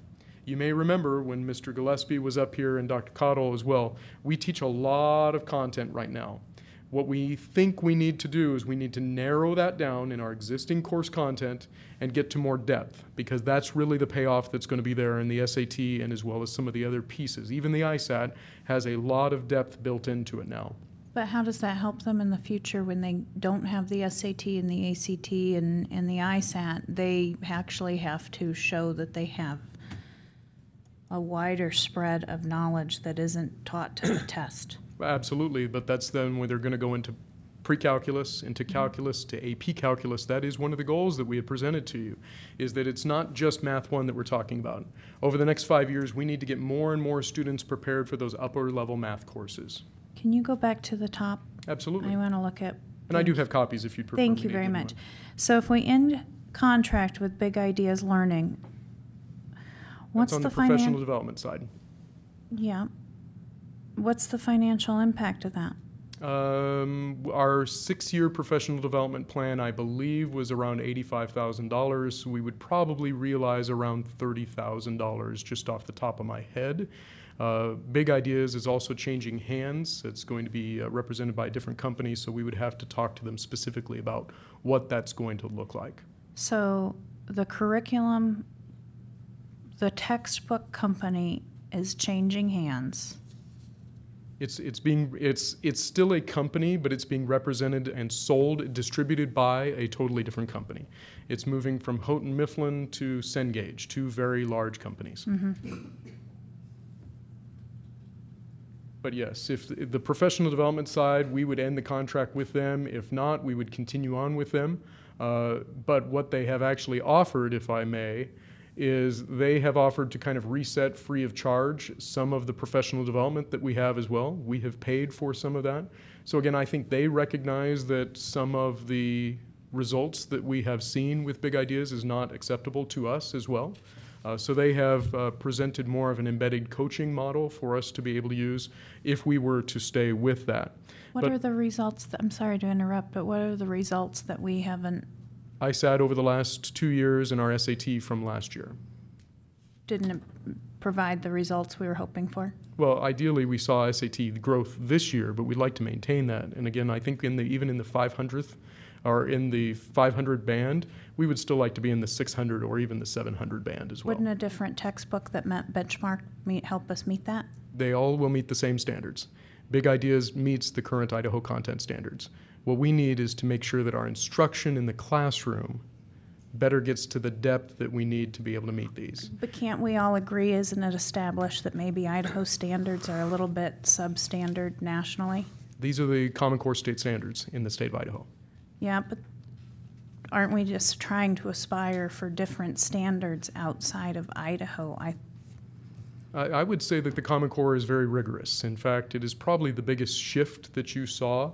The level of complexity, depth that is required from our old Idaho content standards to our current standards is much greater than what we've seen in other content areas. Many content areas were able to make the switch. Math has not only because the instructional methods that are being presented are not so based on that consistent algorithm, that doing the same practice and problem over and over again, it's supposed to now have that greater depth and connection to other content areas. But it doesn't matter whether you choose the, quote, integrated pathway as defined by the Common Core or the traditional, quote, pathway. Right, I It agree. meets the same standards. I agree, because one of the things when we adopted this book Correct? had to do, I think at the beginning of that time frame, if I remember correctly, what was on our mind is it was a potential that the Idaho legislature would move away from or override Common Core. And so would this still meet, I remember one of the questions about the books is, if we moved away from Common Core, does it meet where we need to go according to the state? Mm-hmm. And yes, it does. But as far as the book itself and the way it's reviewed and its reputation nationally, I'm not sure it gets us where we need to go. Okay. Again, I completely understand. So on the professional development side, again, we still feel like, depending on whichever way you decide to go, we still will move forward with some of the PEBC work to get some of that depth and breadth, to embed some of their presenters into our content over the next year as well. So we're really looking at a two-prong approach. Whether Big Ideas is in the picture or not will depend a lot on how you feel about this proposal in front of you. On the backhand side, you can see that a lot of our work on the parent side, if we move forward with Math 1, a lot of our parent communication specifically will come out with schedules. A lot of the parents may have not decided to show because they trust us as a system. A lot of the parents may not have chosen to show because they didn't really care. So it's tough to say why we didn't get more and more interest during those parent nights. But at the same time, if we believe in what we are doing and that this vehicle that we're asking you to approve in Math 1 is the best way for us to do it, we'll start our initial parent communication in August, because nobody sees Math 1 anywhere yet. We do have a parent guide that I presented to you as well. If we go on the right-hand side and you feel like it's not best, we will ask you at a later date to reinstate an ad hoc committee, and maybe that's actually a good option for us on both sides.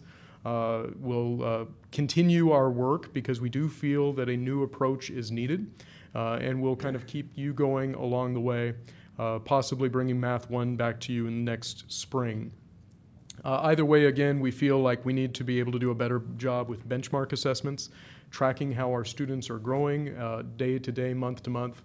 But the technology side, again, if you believe that Math 1 will work best for us, we'll move away from Big Ideas in the professional development side, sell back the student journals, use that money to be able to get Chromebooks in every classroom, a set of 35 in every classroom that we have.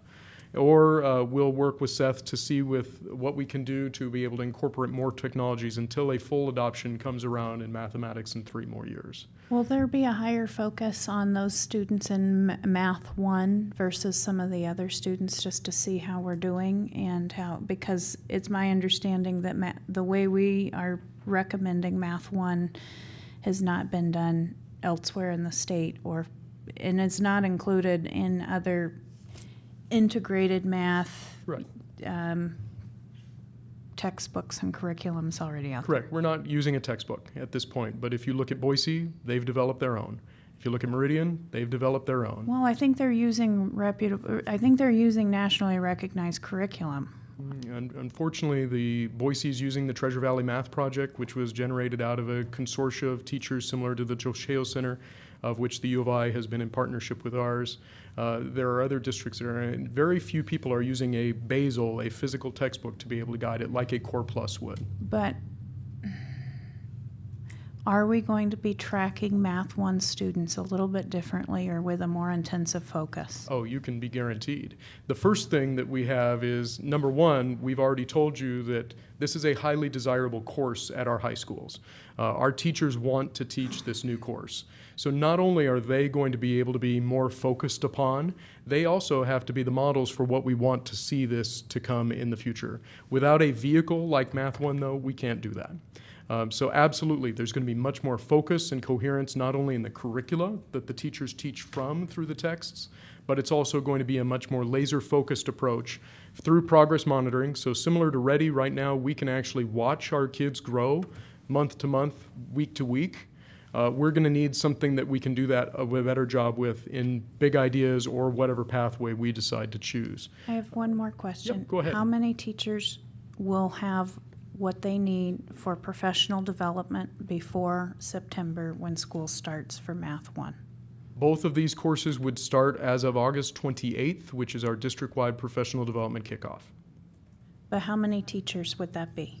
Well, right now, if you look at the total sections of Algebra 1 that we have, we can expect about 16 total sections district-wide, which would equate to 4 to 5 teachers. And how many teachers do we have that we would need to train? We would train all of them at this point because, again, we believe that that focus and coherence needs to be happening in every course. However, the specialized training that we're talking about specifically within Math 1 would be probably those 4 to 5 teachers throughout the district. Okay. I hate to be slow and it's getting past 8 and I can't decide if I'm hot or feverish.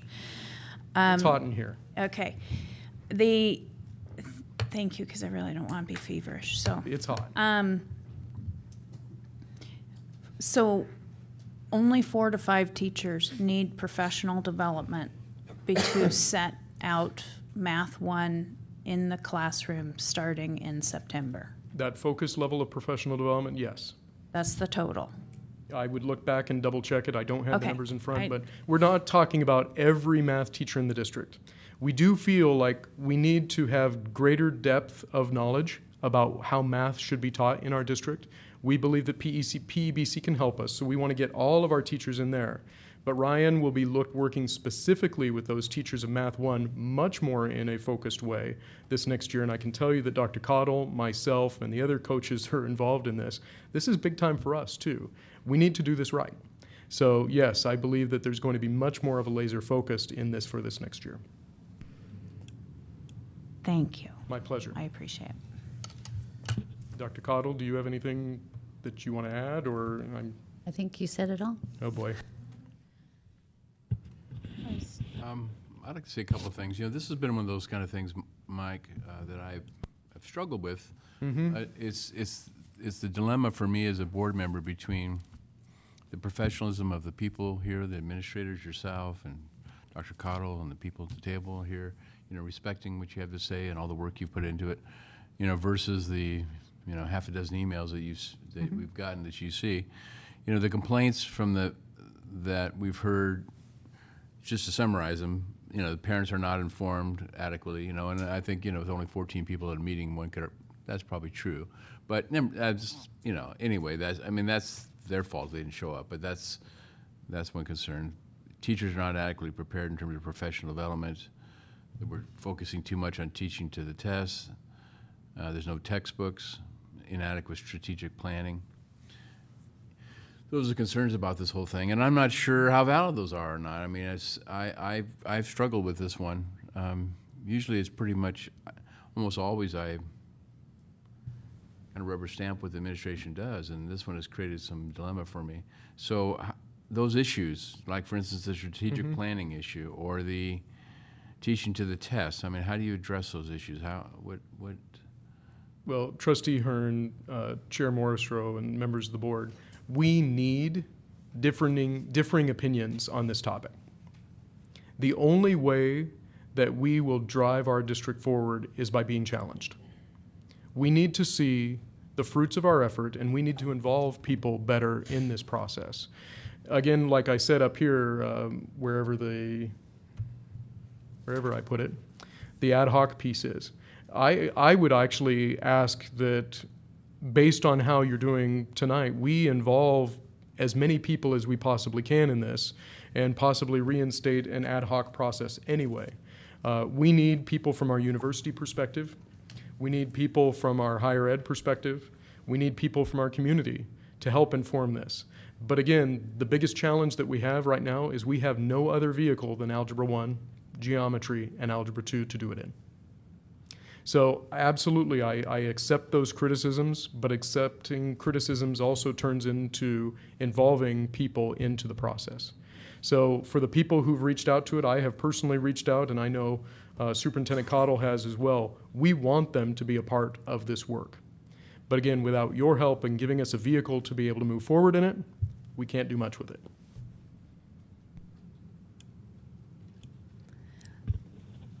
I just wanted to say a few things. I've kind of been on the fence with the integrated math. I feel that that's the direction that we need to be moving in, but I don't want to, for me, I'd like to see it more like we've done other things where we've had some classrooms pilot the program first. Maybe a couple classrooms at Lake City, a couple at CHS. It sounds like you have some teachers that may be on board with that. Before we roll it out, you know, right from the get-go, I think one of the problems we face is not providing our teachers with professional development before we go and change what they're going to be teaching. I feel like we're constantly, this is regardless of if you've got teachers on board or you don't have teachers on board, you know, I just feel like we need to arm them and prepare them a year maybe in advance, and for me personally, but I do feel that integrated math is probably the direction that we should be going in, and like Mr. Hearn, I too feel like, you know, I really trust and value the professionals and their opinions. So this one was a hard one for me because I know the time that's spent on it, you know, that everyone puts into it. But I would, for me personally, 1 of 5, I would like to see it maybe, you know, just a pilot program this coming up year. And maybe even through that, the teachers will have some great insight, the ones that are, that could help it, you know, really just be the best when it rolls out completely. Trustee Pickford, if I may, and Chair Morrisroe, members of the board, I think that what you don't see has been occurring in the classroom level. Ryan Gillespie, our secondary math coach, has really done a great job in making our teaching staff realize that doing the same thing and getting the same results is not acceptable. To be able to have as many teachers wanting to teach a new course is pretty impressive. Again, 2 years ago, when we started looking at the traditional versus the integrated quote-unquote track, we were absolutely not where you're at today in seeing that really the integrated track or the pathway seems to make the best sense. I would love also to do a pilot, but for a pilot you need students. For students you need a course. So we can't pilot with students in Algebra 1 because then we are basically telling NCAA clearinghouse and colleges and universities that we're teaching Algebra 1 when we're not. Therein lies the problem. Even with a pilot, we would have to have a vehicle to be able to do it in, which is why that Math 1 course was presented. I do believe that we will be starting off small, and possibly when we ask for your consideration for approval, some buildings choose to do it and some don't, or some students who have strong needs in mathematics are not part of the pilot, and some students who are in the advanced track are part of the pilot along the way. But absolutely, that pilot opens the door. That also gives us flexibility in the future to be able to come back to you and say, yes, we need a change in Math 1. And that then absolutely could be a full integrated approach with brand new curricular materials and all of those pieces. What we are asking for you tonight is to open the door. And the only way that we can do that curricularly and being transparent with our community and our students involved is to have a course to be able to put the students in. Dr. Nelson, can I ask a clarifying question? So if we were to pilot it, you would need the board to approve the course, and they could approve it as a pilot only. Is that correct? That's correct. Again, here's the problem. Any course that we put students in has to have a course title, and that course title appears on an official transcript. And so we stamp that a student has met not only the Idaho content standards, but that course has recognition value. And that course could be recognized at a college, a university, an NCAA, or even the military. So if we have something there, we need to be authentic and transparent with who's getting in there so that we can see what it is. That was one of the questions about moving to a Math 1, And we do have clearance from NCAA and with other colleges and universities that I presented to you that we could work in a Math 1. If you as a board wanted to put parameters as to how many students and how many buildings and how many courses, then I think that is totally fine as well. But again, we can't do it without a course. Dr. Nelson, I've got a couple questions and comments, I guess, here. I think for me all along that my two biggest concerns have been, and I think integrated or this model, I think it's the right approach. My biggest concerns are the timing, and does the community know enough about it, and are we rushing because, okay, we had these scores we're not proud of and we want to make a change, and so let's change. And my other question is it the best timing to do this with the changing of the guard, if you will, at superintendent, and that we're going to be making a change there? There's a lot of things going on. Are we adding too much? Are we doing too much? I spent some time today on the phone with a gentleman who taught in the Boise School District for a number of years, left math, and he was a math teacher there, left about 4 years ago from that district, but he was there when they started making their switch. And they really looked at it, kind of their whole math cycle, and what are we doing? And one thing, I believe, if I understood them correctly, that they're doing is their integrated 1. They teach at 8th grade, and they teach integrated 2 at freshman year and integrated 3 sophomore year. If a student's struggling in integrated 1 at their 8th grade year, they repeat it at 9th grade year. The thought behind that was to get the kids through those 3 years of math that you need to have and give them more opportunity for high-level math. So now by getting things done a year earlier, they could take a year of AP Stats or pre-calculus.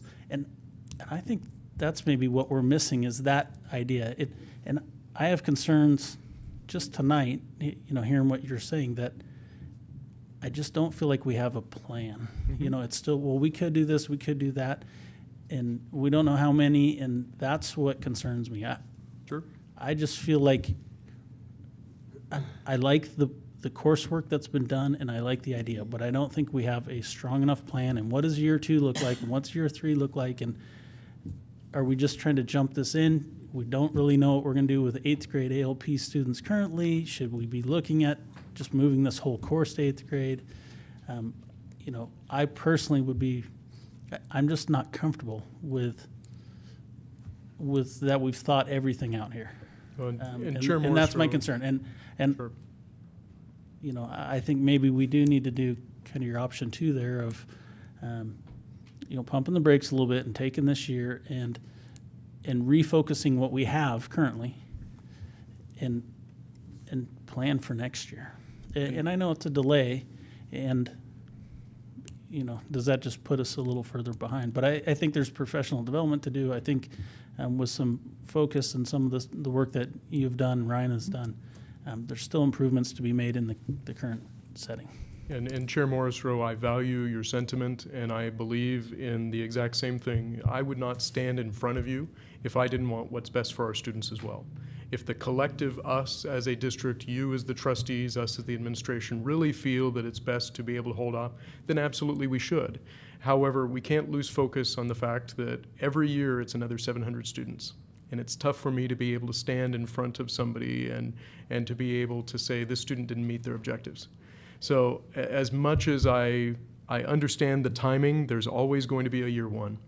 And so if it's not this year, I totally understand it, and we'll move our wagons and we'll keep focusing on what is in the best interest for our students. But at the same time, I completely understand where you're at. In terms of 8th grade, keep in mind that our 8th grade ALP would be Math 1 for this coming year if that was a pathway that you wanted to do. So that would be as of this next year, and then what you're modeling similar to Boise Schools. But I think Boise Schools has an approach that we can really emulate in a lot of ways. They are a high-achieving district, and many of our results mirror what they are able to do, but I'm envious of their math. And so, yeah. What about if it were piloted with the 8th grade ALP students? And I don't know what that would look like. I guess one concern I have with piloting is if it doesn't work, are we just putting kids further behind? We can't let that happen, though. Right. We can't. But absolutely, but that would again entail the approval of a course. We would have to have a Math 1 course to be able to identify the scope and sequence to be able to do so. That is absolutely a path that the board could choose to take if you so choose. I'm not comfortable with the timing. I think to roll out a big new vehicle like this with so many ramifications and implications, I'd hate to find out that we didn't actually have enough air in the tires. Maybe the brakes don't work. You know, the transmission's not exactly the way it should be. I think we need a little more time. I love what you're doing. I love the idea. We're going to do this. It's just a matter of time in my mind. But school resumes in 13 weeks, and I'm just not comfortable with the timing. That's understandable, So I would Trustee like to Eubanks. postpone this. Board Chair, we don't necessarily have to take action, and I'm getting the feeling that there may not be a motion to approve, a motion and a second, but in the event that we were going to have continued discussion, I think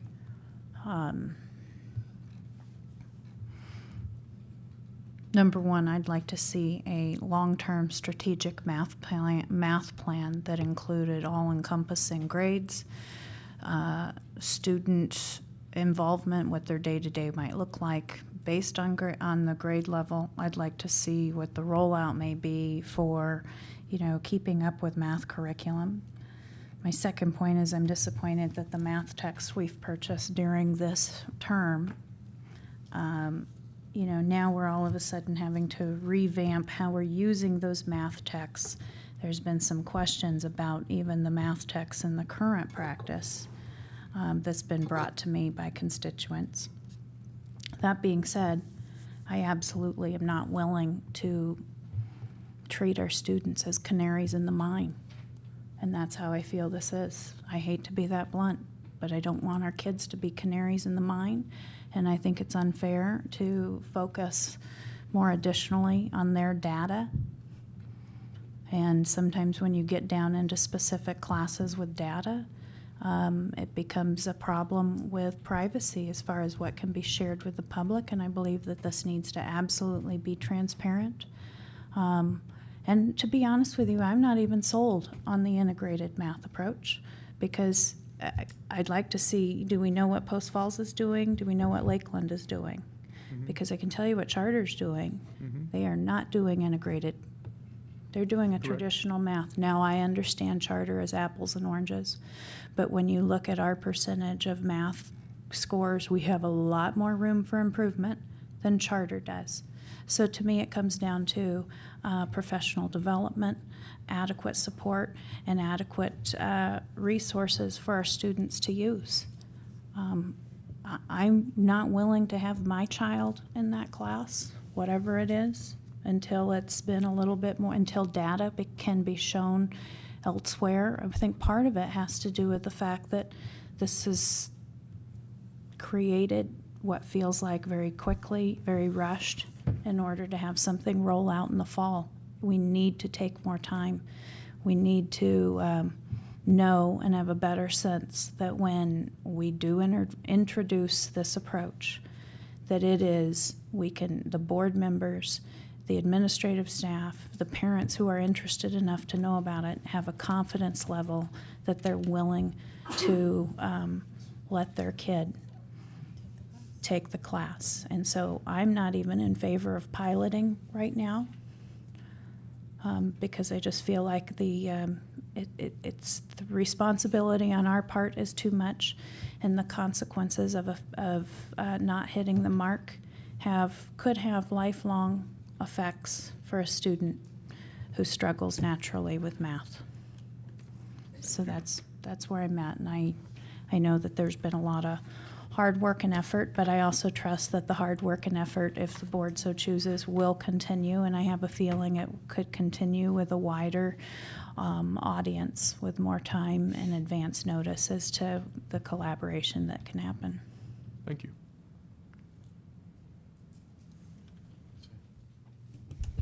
So, board members, any further comment or question on this?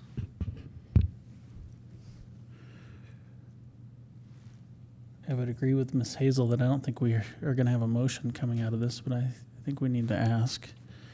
And then maybe give some direction as to, if there's not a motion, what we'd like to see done, or maybe we want to wait until we get, I don't know that we're noticed properly for some direction or conversation as to where we want to go with, or what we'd like to see. Right.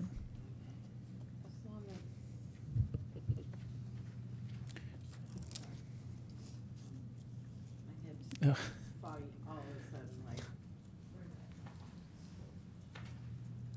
I mean, I'm looking for something as simple as, let's revisit after our interim superintendent's hired, and, you know, we'll continue the discussion. But it's not going to be for the 17-18 school year. I'd like to continue the discussion. Yes, and I'll second that. That way, We don't need a motion It's for not a that. motion, yeah. Okay.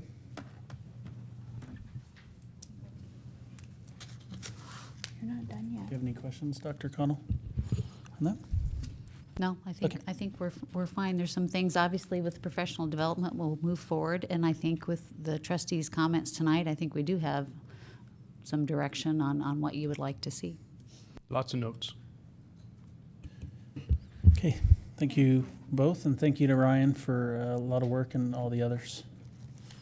The last item up here for action is the novel recommendations we saw last month. They were out for comment the last 30 days, and was there any? They're Chair Morris Rowe, Superintendent Cottle, and members of the board. Both Much Ado About Nothing and the 1611 King James Bible have been on 30-day public review. One copy was checked out from each, but no public comments were received as of this afternoon. So the motion here would be to approve the novel titles as presented for whole group instruction at the grade level indicated. So moved. And I'll second that. Okay, it's been moved and seconded. Any further discussion? All in favor? Hi. Aye. Aye. Any opposed? Okay, that carries. I don't believe we have any committee reports. Just a couple of reminders. I know they were touched on earlier. We have our budget hearing on the 19th. We have the budget approval meeting on the 26th, and then our annual meeting on July 10th. Okay. Can I ask for a slight change? For the meeting on the 19th, that begins at 5 o'clock. Can we begin at 6? Unfortunately, that is publicized as a public hearing, so the date, time, and location were printed on the back of everyone's tax statements. So as a public hearing, we do have to go forward with the 5 p.m. start. I apologize for that, but that's how it rolls. I may be a little late. Okay. Okay, if that's all, meeting is adjourned.